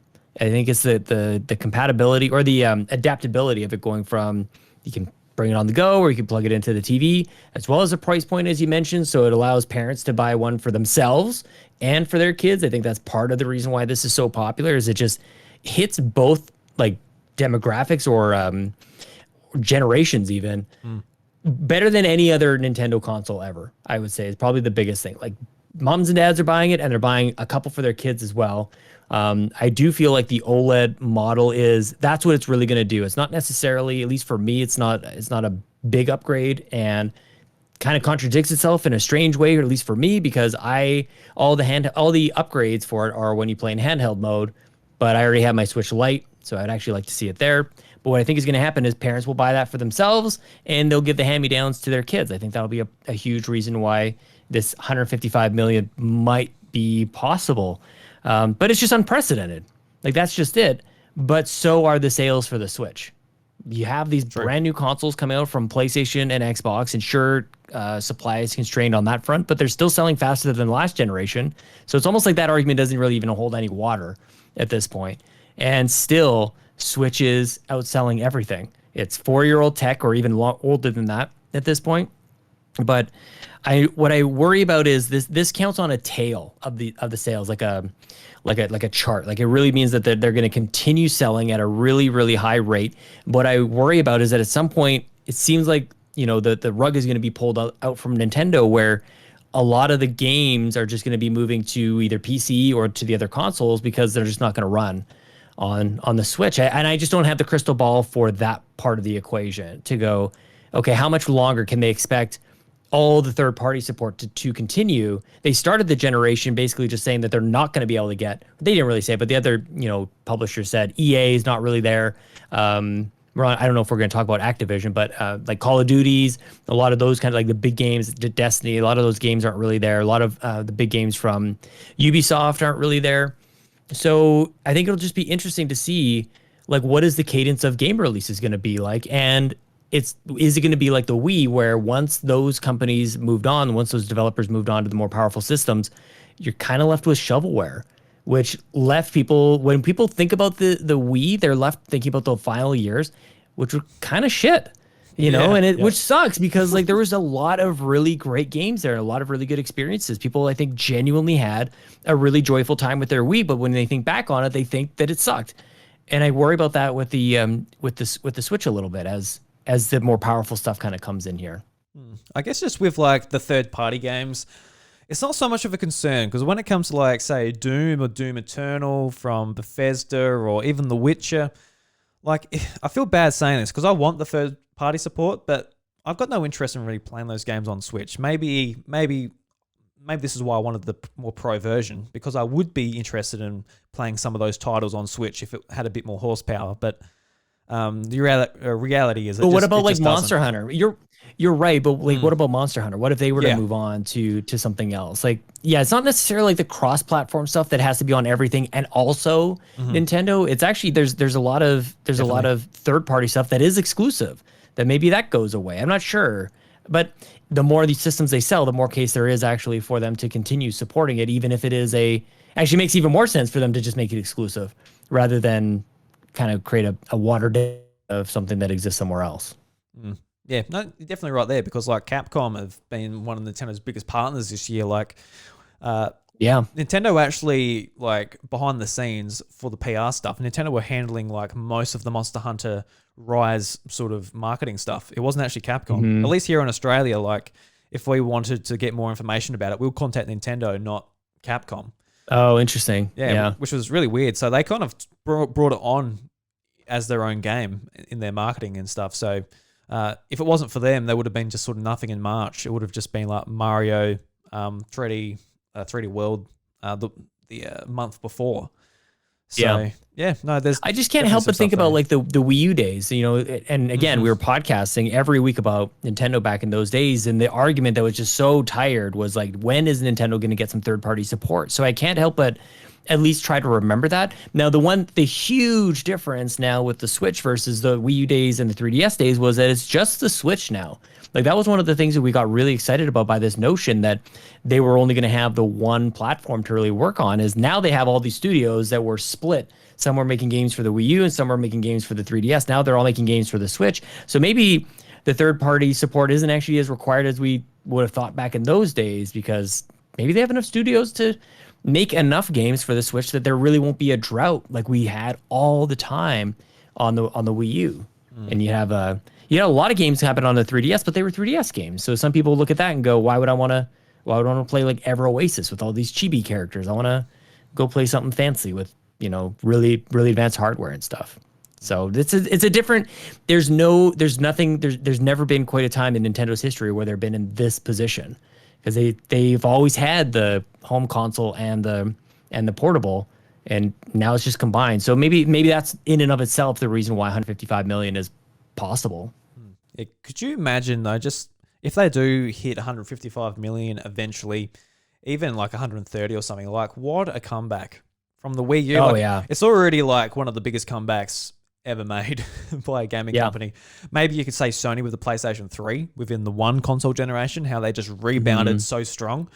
But from the Wii U, it was like the Switch was make or break, and they just come back and just absolutely smashed it. And now that they've got a bit more cocky, there are a few sort of issues. We're sort of like, just, keep thinking about the consumer and make some great games, please, and fix some of the stuff, which is online and that. But I don't know about you, Sean, but I've sort of come to the conclusion, like, if you want a good online experience, just don't get a Nintendo console. It's 2021. We're talking about this back in 2009, Please improve your online compared to Xbox Live and stuff. It's just not going to happen. I hate to tell anyone who's like, sort of like, I really want a good friends list and be able to just invite people really easy. And Switch does that to some extent, has a friends list, but has no messaging. And the phone app is just it's actually kind of embarrassing, really, just like what they're doing with that. Because I think it's a good alternative, but it needs to have it built into the system as well.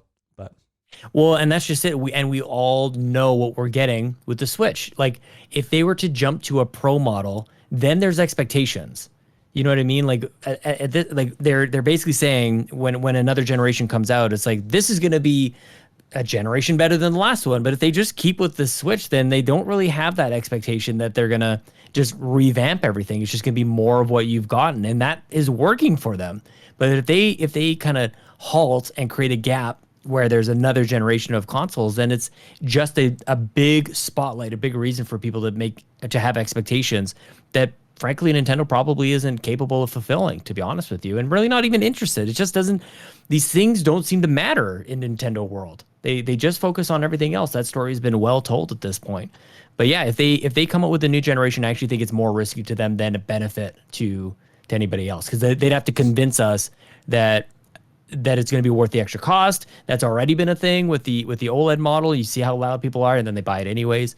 But yeah, I think this notion of generations, which we've been used to in consoles, it can make or break a brand. Look what it did. Look what it did with the Wii U. It could have broken Nintendo from that front. Look what it did with going from the 360 to the Xbox One. Like, it's that jump from one generation to the next where you kind of have to create something new rather than having the continuity. That continuity is so much more sustainable. And that's why I think Switches or Nintendo is maybe a little bit hesitant. Like, I don't blame them at all. No. Like I said, but I just don't understand, like, when is too long with this hardware is really the big question.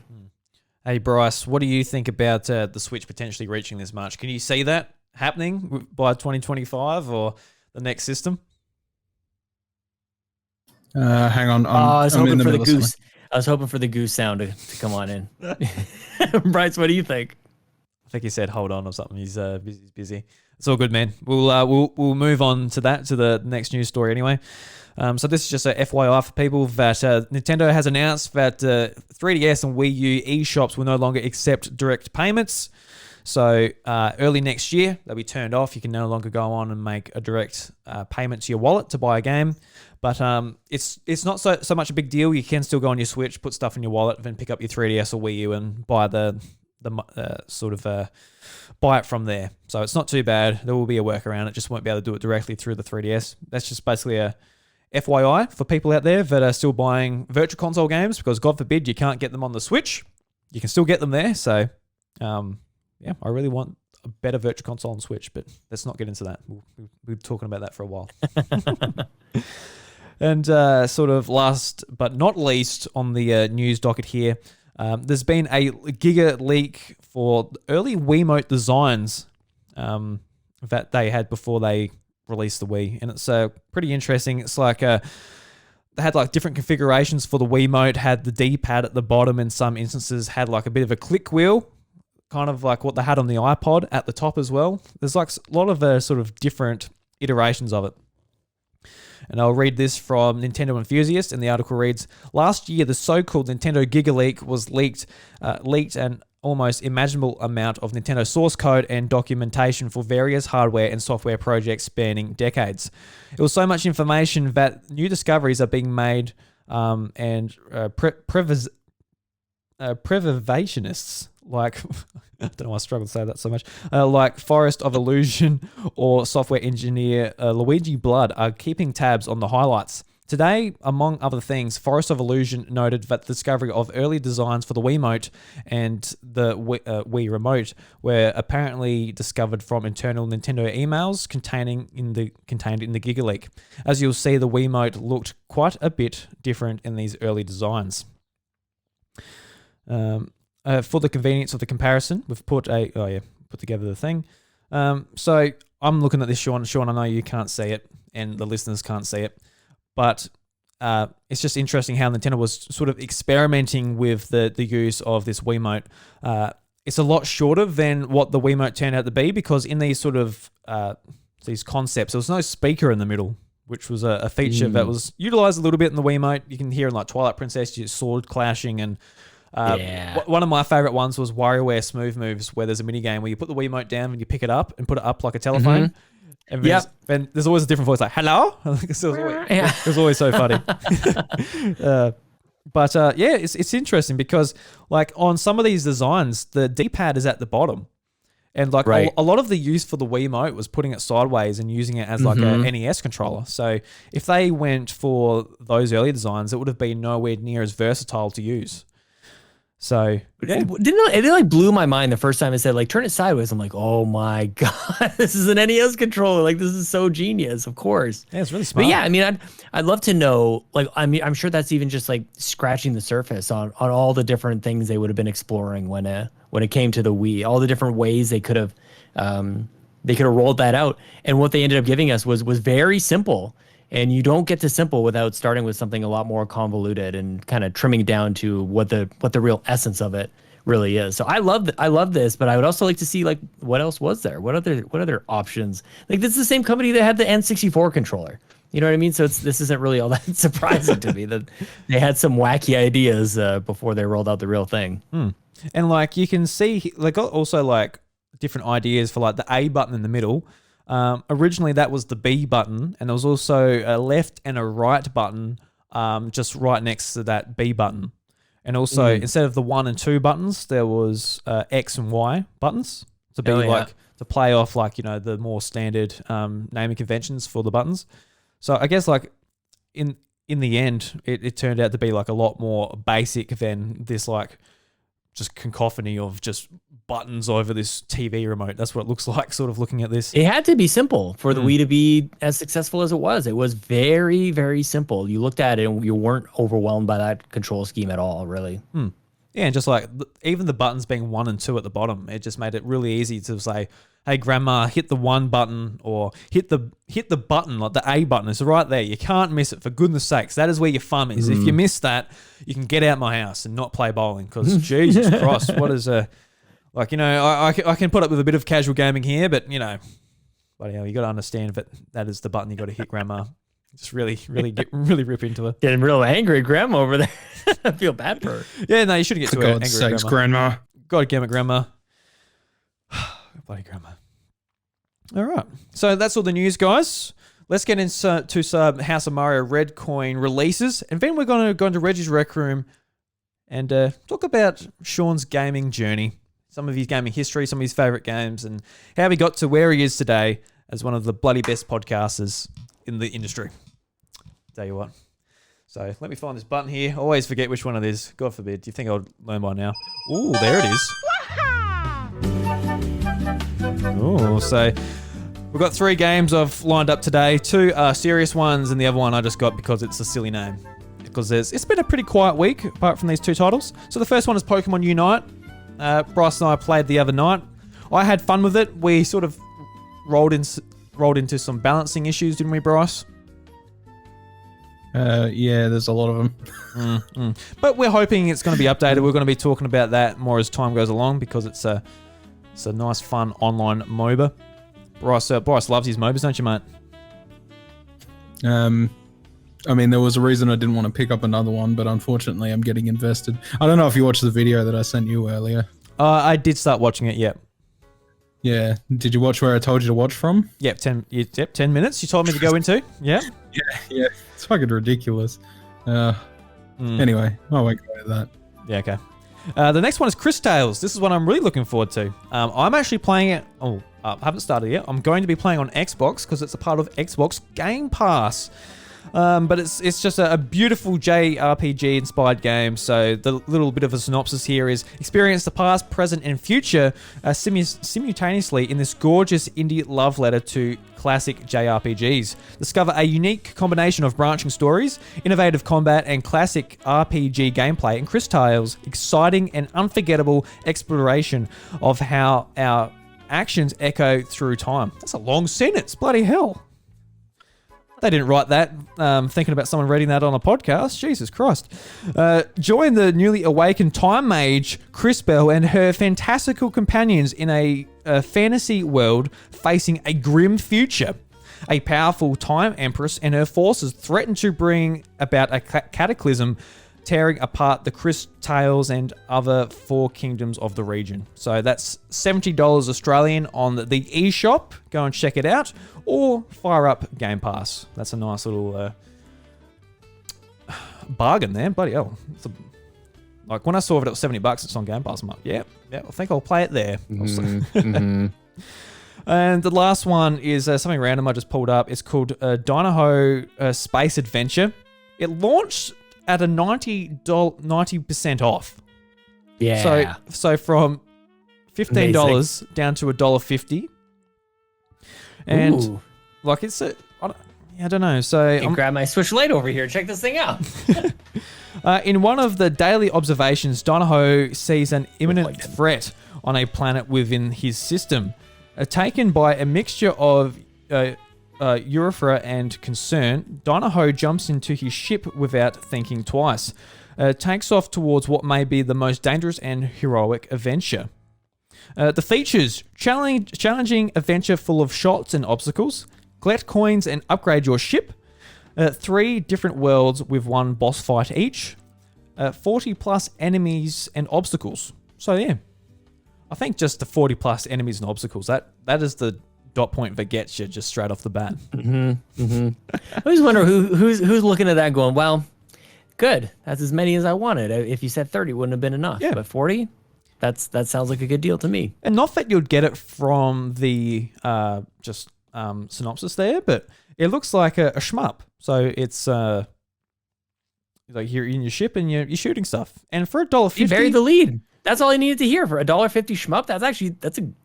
I'm in for that. And like the actual art design looks okay. It looks nice and colorful and nice pixel art.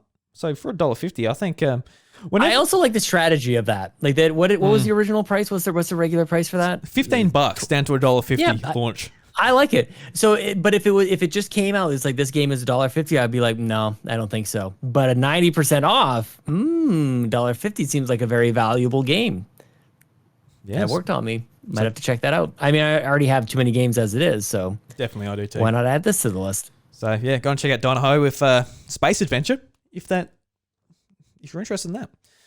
It might be. So Sean, are you a bit nervous? We're going to Reggie's Rec Room. How do you feel the presence of Reggie's going to feel, you reckon? My body is ready. Your body's ready. Well, that's all I need to hear, mate. Let's get into it. Hi, Nintendo fans. Reggie here.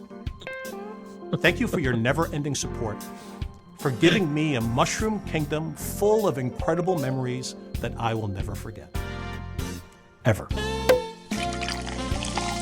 Oh, well, it's really nice to bring you in here, the Reggie's Rec Room. We can finally introduce you to Reggie. Reggie, this is Sean Capri. You might recognise him from the Xbox Drive, the Nintendo Drive, We the Gamercast. I'm sure you've listened to him, like, for goodness sakes. Reggie Fils-Aimé. But Sean, I brought you in here. It's a nice environment to have a bit of a drink and just talk about your gaming history. Doesn't have to be like, too scary or anything. Don't have to go into your most darkest memories and once the show finishes you can't sleep for the night. But just, what got you into gaming? What made you so obsessed about it that, you're talking into a microphone to two bloody Australian boys? So, Sean, where did it all start? I'm curious, like, what could possibly bring up nightmares? Like, I'm not sure, like, how old do you think I am, or like what Canada is quite like. I'm not sure where that is based on, but yeah, hopefully agree. Hopefully I don't go into anything too terribly dark. But even just to answer like that last bit of like what made me so obsessive about it, so that I'm gonna talk about it. I think part of it is that we really couldn't have them growing up. Like we had four kids in the family, and really only my dad worked. My mom was a stay-at-home mom, taking care of all of us. And they kind of said for many reasons we couldn't have a console, but I think like primarily it's probably just money. The neighbors had it, so why spend any money on it when they could ship us all over there and mooch off of their games? So I think that was part of it, was just like seeing everybody else have it, like, and seemingly like unlimited access to it. And like anytime you got it, you're just like, anytime I got access to a Nintendo or anything, it just seemed like I never wanted to leave. I just wanted to stay there. And anybody who had it just seemed like they were so lucky to have a Nintendo or Super Nintendo. We would call it a Super, by the way.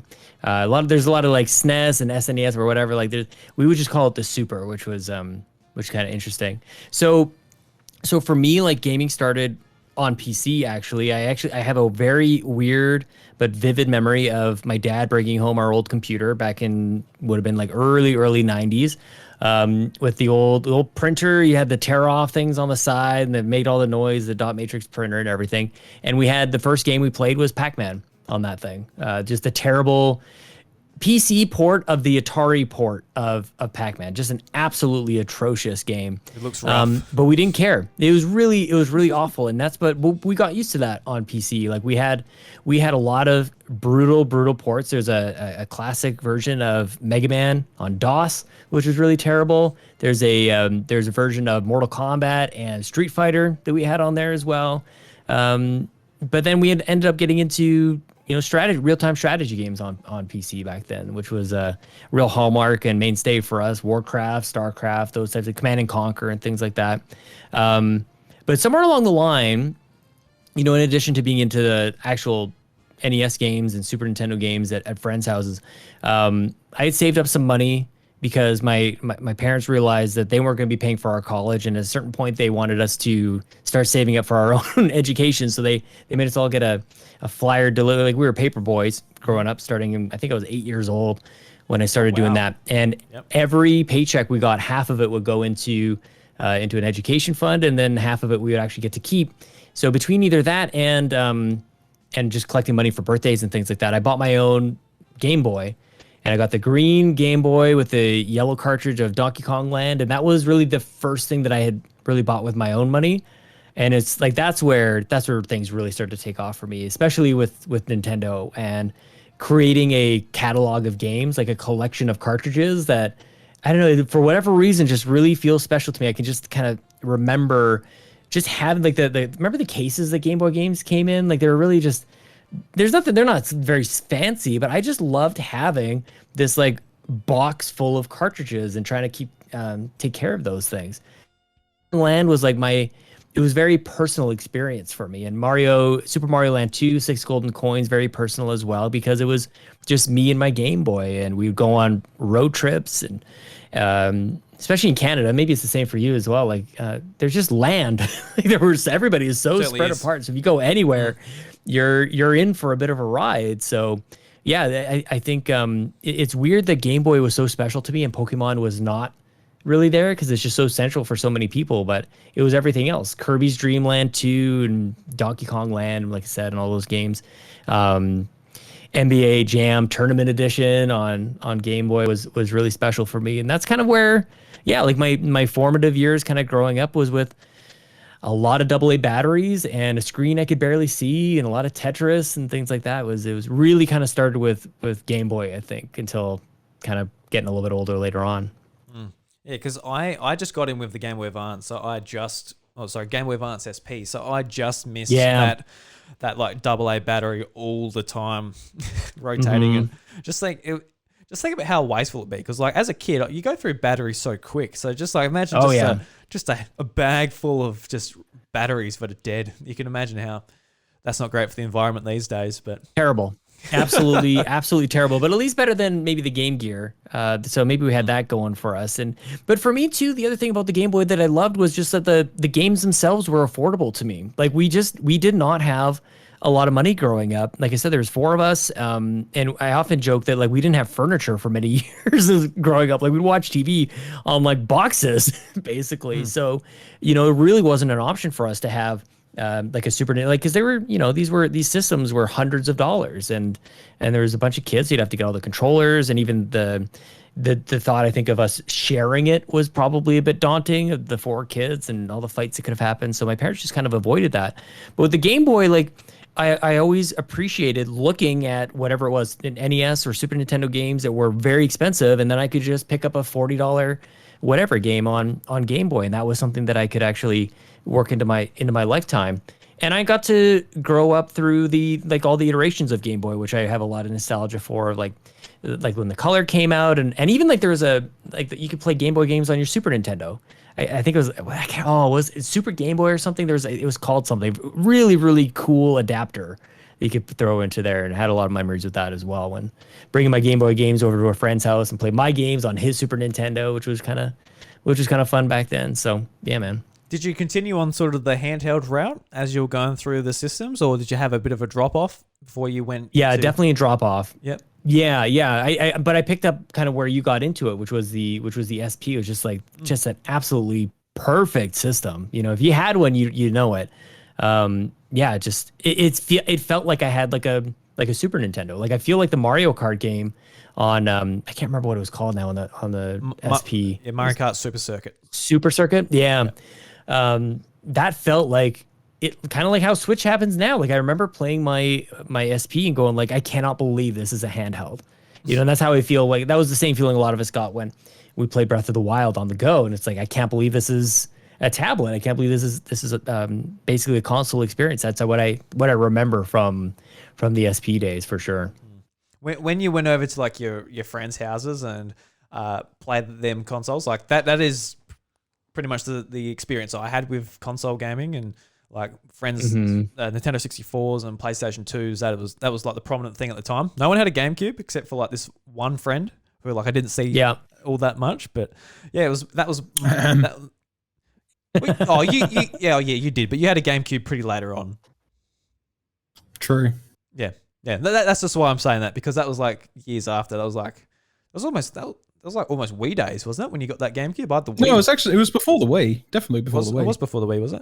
Yeah, because I remember going to your house, Bryce, and playing the Mario Party games, and I think you got Twilight Princess on GameCube, didn't you? Initially? No, I didn't. No. Oh, you didn't? No. I'm thinking of something else then. Don't know. Yeah. So, like, what's this? Like, you went over and played like Super Nintendo and stuff at your friends' places. What kind of games?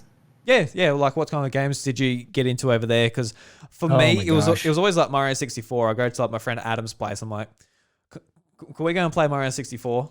And I'll play like the whole thing just at his place. I love that game so much, and I could imagine for you as a kid, like, can we just play Mario World or something like that?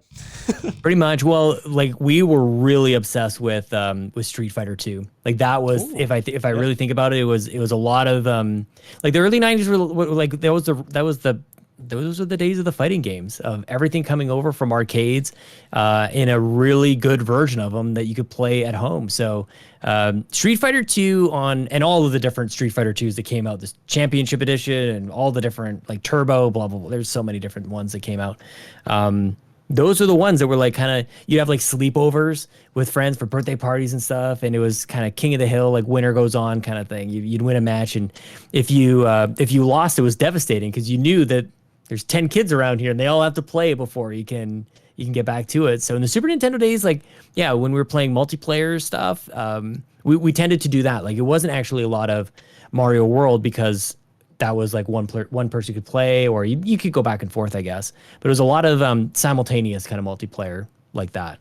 With the 64, though, it was like obviously GoldenEye, and I have such great memories of playing Mario Kart 64, of course, but Star Fox 64 with its like 2 multiplayer maps, and one of them was trash. Like but we still played that for hours and hours and hours, day in, day out. It didn't matter. We had such a good time playing those games. Yeah, I don't know. I feel like a lot of people have kind of similar experiences when it comes to that, but when you think back on it, it is very special. I can almost like smell the room that I'm in, and the excitement that back in those days, like you just didn't even know, you called the house. I don't know what kids do to get together now, but like we called the house, and I just hoped that my neighbor Matt was home, and that just like yesterday, he wasn't doing anything today, so that we could just go race over. We had it down to like 19 seconds from hanging up the phone, racing out the door, and then arriving at the next door to just pick it back up again. We just loved it. And they liked hosting us as well, and part of it was just hanging out and having sweet hangs with friends back then. But they just seemed to have every game, honestly. Like it seemed like they had all the biggest releases, and as they just ended up getting all the different consoles, even to the point where we were playing like Twisted Metal and things like that on PlayStation as those games kind of came out. It was all through my neighbor, until eventually we picked up a Dreamcast was the first console my brother and I split money on, and we shared that one. And I think a year after that we got the original Xbox, and kind of had our own kind of way of going about things at the homestead. But yeah, over there it was kind of pretty typical, I would say, is probably a lot of people in those days playing Super Nintendo and 64 with each other. Never got into GameCube really at all. So when the Wii came out and everybody was like, oh, it's basically a GameCube, I'm like, great, I didn't have one. So didn't care that Mario Strikers was basically the same game, or a lot of things kind of carried. Resident Evil was brand new to me on the Wii, even though a lot of those things kind of carried over. So yeah, that was a big revival for me, as I still remember picking up the Wii controller, Wii remote for the first time, going like, this actually works, and it is so smooth. And making my own Mii was super fun, and even just typing in like text, it's like that was the best. The little clicky sound that the hand makes as it kind of goes over the keys and clicking in your information. It's still the best way, I feel like, to enter in information versus any virtual keyboard. Was the Wii days. Yeah, I always enjoyed typing on the Wii. I thought it was fun, and just like that, the vibration in the controller as it goes across the letters and that. Yeah, it feels really nice. Or even shopping, like even the Wii Shop channel was just really fun to kind of browse through. It's just too bad that motion controls just got such a bad rap, because that really was like a really interesting way to interact with games, but you can never really go back. It almost like they overdid it, almost kind of like Guitar Hero in those days. By the way, like part of my gaming history, huge part of my gaming history is Guitar Hero and Rock Band, and having people over and playing games in that front. So yeah, I feel like I've kind of played everything. Like I said before, I just feel like I've really, and especially lately, like really opened my mind to, there's not a genre that I want to just cross my arms and go, not for me. It's like, how do I know? Who knows? There could be something that strikes my fancy, and also just depends on when I'm playing a game. There's times where a game like Tell Me Why is a game like oh gosh, what is that studio that makes those games? Tell Me Why is kind of like Don't Nod? I'm totally blanking on it. Yeah, the Don't Nod games. Yeah, thank you. Was it them? Those are those are the games that really have to like strike a mood for me, and it's like it's very specific there. But I feel like that goes for most games. You kind of have to be in the right space of mind, and that's probably one of the most challenging things I think about creating content around video games, is that plays a factor. And I don't know how well aware many of us are about that we play a game because it came out, not because it's what we're in the mood for. And I think that can impact us and our opinion of games and how we talk about them to a huge degree. And I honestly don't know how we account for that, or if we do, but I definitely notice that I would rather, more often than not, I would rather just choose that I'm going to be playing a game based on that's a game that I kind of want to play, or that's what I'm in the mood for. But what I tend to do, and you guys probably do it as well, is the game came out, so we should probably play it. And it's for those two things to align at the exact same time, that the game comes out right at the same time that you're in the mood for it, is actually probably more rare than we imagine. But when it does happen, that's when you go like, holy crap, I cannot recommend this game enough. And it's just like perfect timing, and the stars align on that. Yeah, and definitely, because that's why I do a Nintendo podcast, because I'm mainly looking forward to their releases. I'm quite happy to play them, but I know, like, if I did a PlayStation podcast and then I had to, like, talk about Assassin's Creed or, I don't know, something else, I'd be like, oh, I can't be bothered. I couldn't care less. Because obviously with some of these other platforms or publishers, there's a lot more sort of broad diversity of what they might release, with basically more third-party content coming to it. So I'll definitely probably struggle there. I probably just wouldn't play most of it. But, yeah, no, I'm playing something else. But yeah, I know for at least what I do, I am looking forward to, say, Skyward Sword coming out, or Monster Hunter, or Pokemon, Zelda, like just all of it. So I'm pretty take care of itself. Yeah, and when it hits, it hits. Like, I think that this year is like a really, I feel like I said, I'm playing more of my Switch now than in many years. But when Animal Crossing hit, like, I was not into it. I ended up playing it a little bit later. But I just feel like last year was a little bit rougher for me in Nintendo land. And this year, maybe it's just me.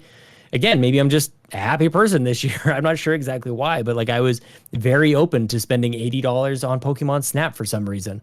And I enjoyed playing that game. I kind of just, especially with Nintendo, and I did take a break from podcasting about Nintendo after Bobby had passed, and maybe that has something to do with it as well, where I just didn't have like the same critical eye. Like, I didn't feel like I was going to play a game and then have to jump on a microphone and say like, this is what's good about it and this is what's not good about it. And I could genuinely just like play the game and experience it for what it is, and not care that it's probably a very simple game. There's probably more they could have done with it, and it probably should have cost less, or all these other things just didn't really matter, as I just played the game for what it was.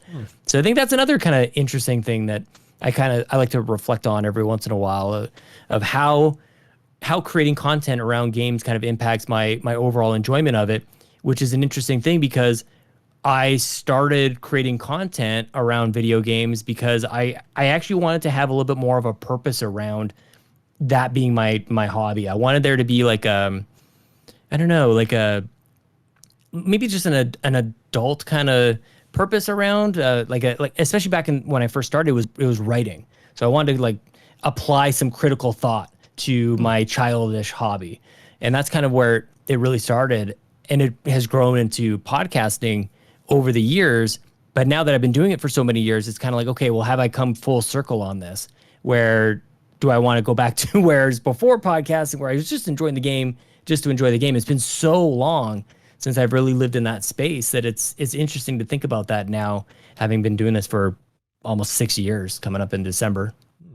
I definitely relate to that, because like, if I'm playing a game and like someone might come in and say it's my wife's like parents or something, so you're just like, just playing a game, just wasting time. It's like, no, like, I really care about like just everything about like the games industry, whether it's like the people that make them, the people that play them, these communities that sort of sprout because of this game, reuniting people because of their shared love for this, like, just the game, like the music that goes into it, the graphics, the story. Like, there's just so much to games that I think a lot of people that aren't into it just overlook, which is fair enough, because I overlook a lot of other hobbies as well. Of course, I'm guilty of that as well. But just, when you podcast about it, like when we're playing Skyward Sword, I say to Chantel, I'm like, hey, I've got to play this game because I've got to talk about it on the podcast. And of course, yeah, it's a good out now. Yeah, it's great out. It's great out. So if anyone's having trouble with their partner or something, getting time to play video games, just start a podcast, man. Just part of the gig. I was actually talking about with my wife about that tonight. Like, I gotta get through it. Like, this is it's part of the hobby now. And then before you know, then you start a Patreon, and then it becomes kind of like becomes that whole thing. So that's a really interesting thing that has happened just across the board is how often and how prevalent it is for a hobby like this to turn into, in some ways a kind of a paid gig as well. So just what I like best about all of it though, Drew, is how just like I was kind of talking about, like discovering new genres, is like what else is there in this world, in this world of video games? You can discover a new genre of game, a new type of game, a new system, the new way of experiencing it, a new community, and even creating podcasts. It's like you could find new different ways of talking about games, and the way that you and Bryce talk about games is different from another podcast that talks about games. And our format for the Nintendo Drive is short and quick, and so that gives people a different flavor, or it forces us to be pretty choosy about what we're gonna say. But then I come and listen to this podcast, and it's like, I just love how comprehensive you guys are, and the fact that you know enough to even do that. I think the fact that our show is a little bit shorter speaks more to just how much I know about the thing, and we spend about as much time as I know about really any of the given topics, which just aligns really nicely for me. But all of the discovery is, I think, what keeps me going, and probably for you as well, is you don't really get bored playing games, discovering what's next, kind of analyzing and unpacking how gaming companies are making these things top of mind for us. I think is so fascinating. And for me as well, in my professional life, I like translating some of that wherever I can, and just the hype machine of it. Like, I think that just at a basic level, what is the hype machine, and how are they getting, like, whatever industry it is, or whether it's entertainment or whatever, what I've learned in some of my work is that there's always going to be a group of people who are hyper attention focused to whatever the thing is. I once helped the city here launch a new train station, like where the train was going to take over some of the bus for the public transit. Sounds like super lame. And at the launch, I met this person who had just completely geeked out about public transit. And I was like, this exists everywhere. This freaky Animal Crossing fandom that kind of like intimidates me exists for everything. And I love being able to like translate how companies like Nintendo or Xbox cater to these hyper-focused and attentive fan bases, and what they do to keep them engaged, and think about how I do that in my professional life as well, or how that exists in movies or music or anything like that. I think that's what keeps me involved, and I'm glad that I discovered how to apply some critical thought to that. And I know there's better thinkers out there than me, but I enjoy that side of it as much as playing the games themselves. So it's kind of a meta on top of a meta of the game. Yeah, because like, when you started playing your Game Boy and that evolves into, just sort of really enjoying the craft of games and getting into it yourself, discussing them, analyzing them, and applying it even to like your day job, which doesn't involve video games whatsoever as far as I'm aware. But like, nope. Unfortunately, not yet. You're not yet. One day. Unfortunately for me, I don't know how I can incorporate video games into a farm. I don't know. Get like it's funny. I saw it's done the other way around. Yeah. They put farms into video games. Yeah, actually, I saw the special edition for Farm Simulator the other day, and it has like one of the flashing lights you put on top of a tractor, and I thought that was like the funniest thing to get in the special edition, because for me that is just a light which we use on top of the tractor. Like, it's just like it's so weird. See, but I think for farming, I'm obviously not a farmer, but like there's gamifications of everything. Like, I don't know if I'm just imagining myself trying to like how do I do something? How do I like do something better, faster, stronger than the day before? Upgrading equipment is kind of like a next generation of stuff. Like, I feel like there's just a lot of different crossover of like when you just as you progress. I think the progression of anything, like those start of technology and entertainment, they start to mimic each other as well. So I'm sure there's more similarities there than maybe you might think. Yeah, I need to play a Farming Simulator. I see that it came to Game Pass. Farming Simulator 19, I think it was. So I'm gonna give it a go, because like, to be honest, I never got into it, because the last thing I want to do is get home from work, then like literally start up the Xbox or whatever and sit on the tractor. On TV. Yeah. It's not the last thing I want to do, because I looked into it a while ago, and what it basically is say you've got to manually control your tractor to put in your crops, and it takes like, it's a simulator. It takes pretty much the amount of time it would take. So you got to do everything properly. You got to make sure all your like say the bits that like put out the seed and the rakes and that are set to the right thing, and it's then when the farm's a bit more successful, you can hire someone, and then you don't have to do that. Someone else just does it for you. I'm like, Amazing. I'm like that is a simulation that is way too close to home. Way too close to home. I'm more of a goat simulator type of guy where I'll go and simulate being a goat. I don't know about sitting on the tractor and making sure the cows are fed and doing sheep work. I'm like, oh my god. Probably not. You just want to live out your fantasies as a demonic goat that has really stretchy limbs and just flies around the map like crazy. Yes, I do. It's what you've always wanted. It is. It actually is. I've always wanted to be a goat. My partner, she hates goats. She is terrified of goats. So if I became a goat myself, it would be a no-go. It would be over. So I've got to live it through the video game. It's too bad. It is too bad. You poor boy. Yeah. So, Sean, was there any other aspects we should hit on before we start wrapping things up as far as, I guess, aspects of video games that you really enjoy, whether it's been a console or a certain experience? I don't know, man. I feel like, honestly, I could probably talk about it for hours and hours and hours. It's as much as I love Nintendo and Xbox now, especially PC gaming was really at the heart of it. Like where it was really peak for me was probably somewhere between like 1996 and 1999 was like really, really critical years for me, spending way too much money on PC parts and things like that. But I do like to think of myself as a pretty like well-rounded person in really most aspects of life, and it kind of carries over into video games as well. Kind of a jack of all trades and really a truly master of none of them.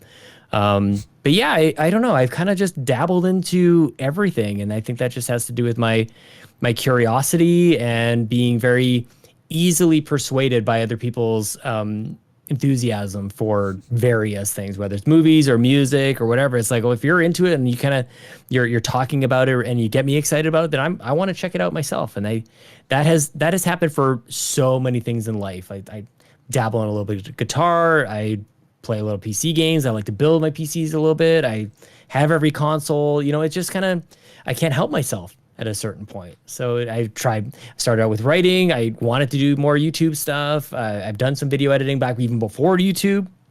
So I just, I'm kind of, like I said, I can't help myself. I just end up trying it all out, dude. So it's been fun so far, and I have no intention of stopping anytime soon.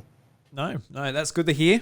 You're not going to throw your Xbox or Switch in the bin as soon as this podcast's over. You're not, after this episode, I'm done. I'm bloody sick. That's it. Drew really Bryce jinxed it. Turned me off that much. Jesus. Jesus. If there is anything that would do that, it is like gamers just in general. Like we just need to calm down a little bit. Yeah, they're fun. Games are fun. Yeah, no, Bryce and I, we've had our moments, but we get over it, don't we, Bryce? I've been there. I'm not really one to say much about it. Mm-hmm. The video games. They sure are. Well, that brings us to the end of Reggie's Rec Room. What do you think of his Rec Room? Do you reckon it's nice in here, or do you reckon there's a bit more sort of paintings or more decoration? He doesn't really decorate his room that much, does he? And it's like a dojo, really. It's a dojo.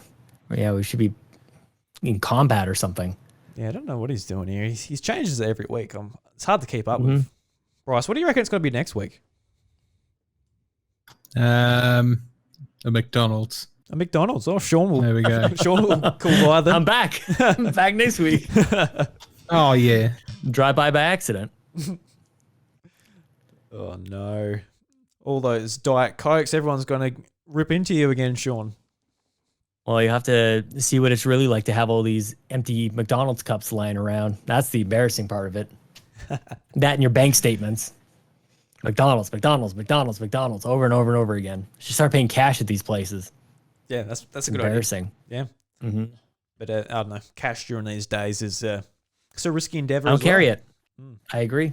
Yeah, I don't have much cash on me either. Just letting everyone know who could potentially rob me. If you see me in person, I've got no cash. Don't. Just wearing a shirt or a sign, no cash inside, carrying no cash. All right. So that brings us to the end of the episode. Sean, thank you very much for joining us today. Dude, thanks for having me, man. This was, I know where and when you guys record, so I'm just gonna kind of sneak on in every week. This has been awesome. Yeah, no, please do. You're more than welcome to come on anytime you like. If we can ever sort of mix these time zones, get it to work, because that's one of the hardest things. Bryce made the sacrifice today with sitting in the kitchen with his kids. So, Bryce, thank you very much for making the time to be here as well. That's all right, man. Cool. And everyone, thank you very much for getting to this point and listening to the House of Mario episode 199. If you'd like to support the show, you can leave an Apple Podcast review like fucking Bryce did, apparently. You bloody cheeky bastard. Oh, You love it. I do love it. It's really funny, actually. You can follow myself on Twitter at iDrewby. You can follow Bryce at IvyRevan, and you can follow the show at the House of Mario. And please follow Sean at Sean Capri. He's a great follow on Twitter. You'll be able to check out all his content, including We the Gamercast, Nintendo Drive, Xbox Drive, Sweet Hangs, and much more stuff on You, Me, and Capri.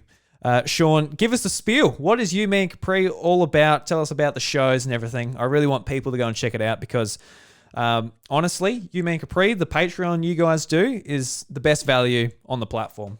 Honestly, just with the amount of content you put out, you got 6 podcasts, 6 days a week, extra content as well, depending on what time of the month it is. Just absolutely fantastic ship you run over there. I've been a fan for like a few years now, with you and Bobby, and now you and Ryan Turford by yourselves.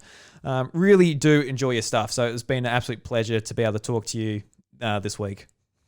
Thanks, man. I feel like you do a better sales job than I ever really could. Honestly, you kind of captured it all there. The thing I would say is that it's been an amazing journey so far, and I know we're going to be continuing on. And it just has felt very organic the whole time. You know, we celebrated a big day in April of like, this is going to be the new era of content from me and from Ryan. We kind of put it out there, a bunch of different goals, and the community really showed up and told us what they wanted us to do, which was launch a Nintendo show. So we started the Nintendo Drive, where I drive a car and record with my good friend Console Cato, who runs an amazing YouTube channel at youtube.com/Console Cato. 60,000 subs for an Animal Crossing community. It's just awesome over there. Within the 1 year too. That is within the year. Insane. Yeah. Congratulations to her. That was so awesome. Yeah.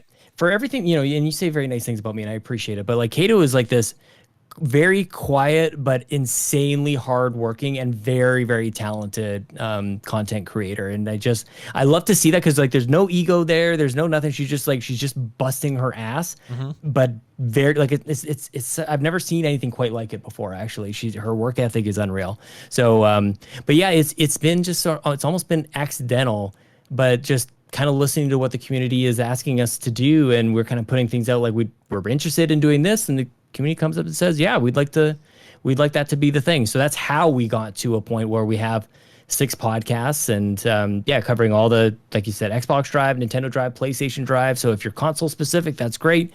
Sweet Hangs is really there for just kind of a sweet hang. Donnie, Reese, and I, we sit and chat and catch up on life every single week. And We the Gamercast is what started all of it, where I have sweet hangs with a stranger from the internet. And Drew, you've been on, and Bryce will have to get you on, and maybe your kids as well, their entire family, and have everybody in on the kitchen. But Jesus. It's a new guest every week, so maybe we'll just have like a month of Bryce's family and an individual each time. But just have our kids host the show. There we go. Yeah, it's. I don't know. That would be so funny.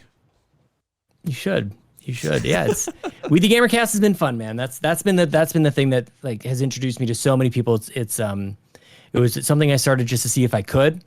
And I met Bobby Pauls through that. I met Brock McLaughlin, who introduced me to everybody at Xbox Canada. Like that show just changed everything for me. And that's the reason I will tell anybody who's even remotely interested in doing a podcast. Like my experience with We the Gamercast, I will tell everybody to start their own podcast. Even if nobody listens, you learn so much about yourself. You'll discover more than you ever imagined that you could. And it's unlike anything else. And it's so easy to do it now too. So if you're, as long as you're not too hard on yourself, start your own damn podcast. It's a good time. It also just seems like the thing you're supposed to do at a certain point in life. You probably should just pick up a microphone and talk into it for a couple hours a week.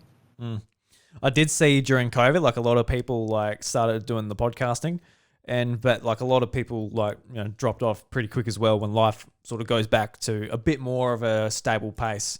So yeah, it is a commitment. But it also becomes, I don't know about you, but like it just becomes kind of just like part of the identity. Like I just can't imagine not doing this now. It's just this is. I don't know. There's also you also invest quite a lot into it. You know, you got the gear and everything, but yeah, it just becomes just part of what you do. So I feel like I learned even just how to talk and be comfortable with me speaking and having nobody else interrupt me or me being able to complete a thought. I didn't feel like I was very good at that before, and it just gives you that space to kind of practice a skill that you otherwise wouldn't have. So I don't know how I got off on the rant of telling people to start their own podcast, but I tend to do that from time to time. So get on it, boys. Get your own podcast. Ladies and gentlemen, record your voice, put it on the internet, and Sean will listen to it. Probably. Yeah, I do listen to a lot of podcasts, actually. But so, yeah, I probably will be your first listener.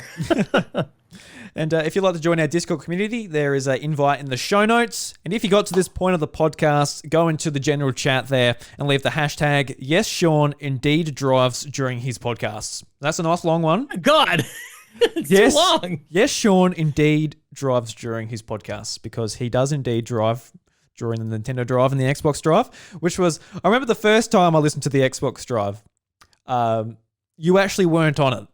And like no one was driving. I'm like, what's it called the Xbox Drive? And I listened to the next episode. Oh, look, Sean's back and he's driving. There you go. I think I've missed one. I think that might have been the only episode I ever missed. I'm pretty sure I've only ever missed one. And yeah, I got McDonald's. It all started honestly, the show started as a joke. And now it has morphed into something slightly less than a pure joke. It's mostly a joke still, I guess. It's a good time. It's a good time. It's a good time. And a big thank you to our Patreon producers, DJ, Sam Hay, and Alex Harding. Very much appreciate you guys. And guys, that's the show. Once again, Sean, thank you very much. Thank you very much, Bryce. And the doors to the House of Mario are closed. We'll catch you later. Ciao.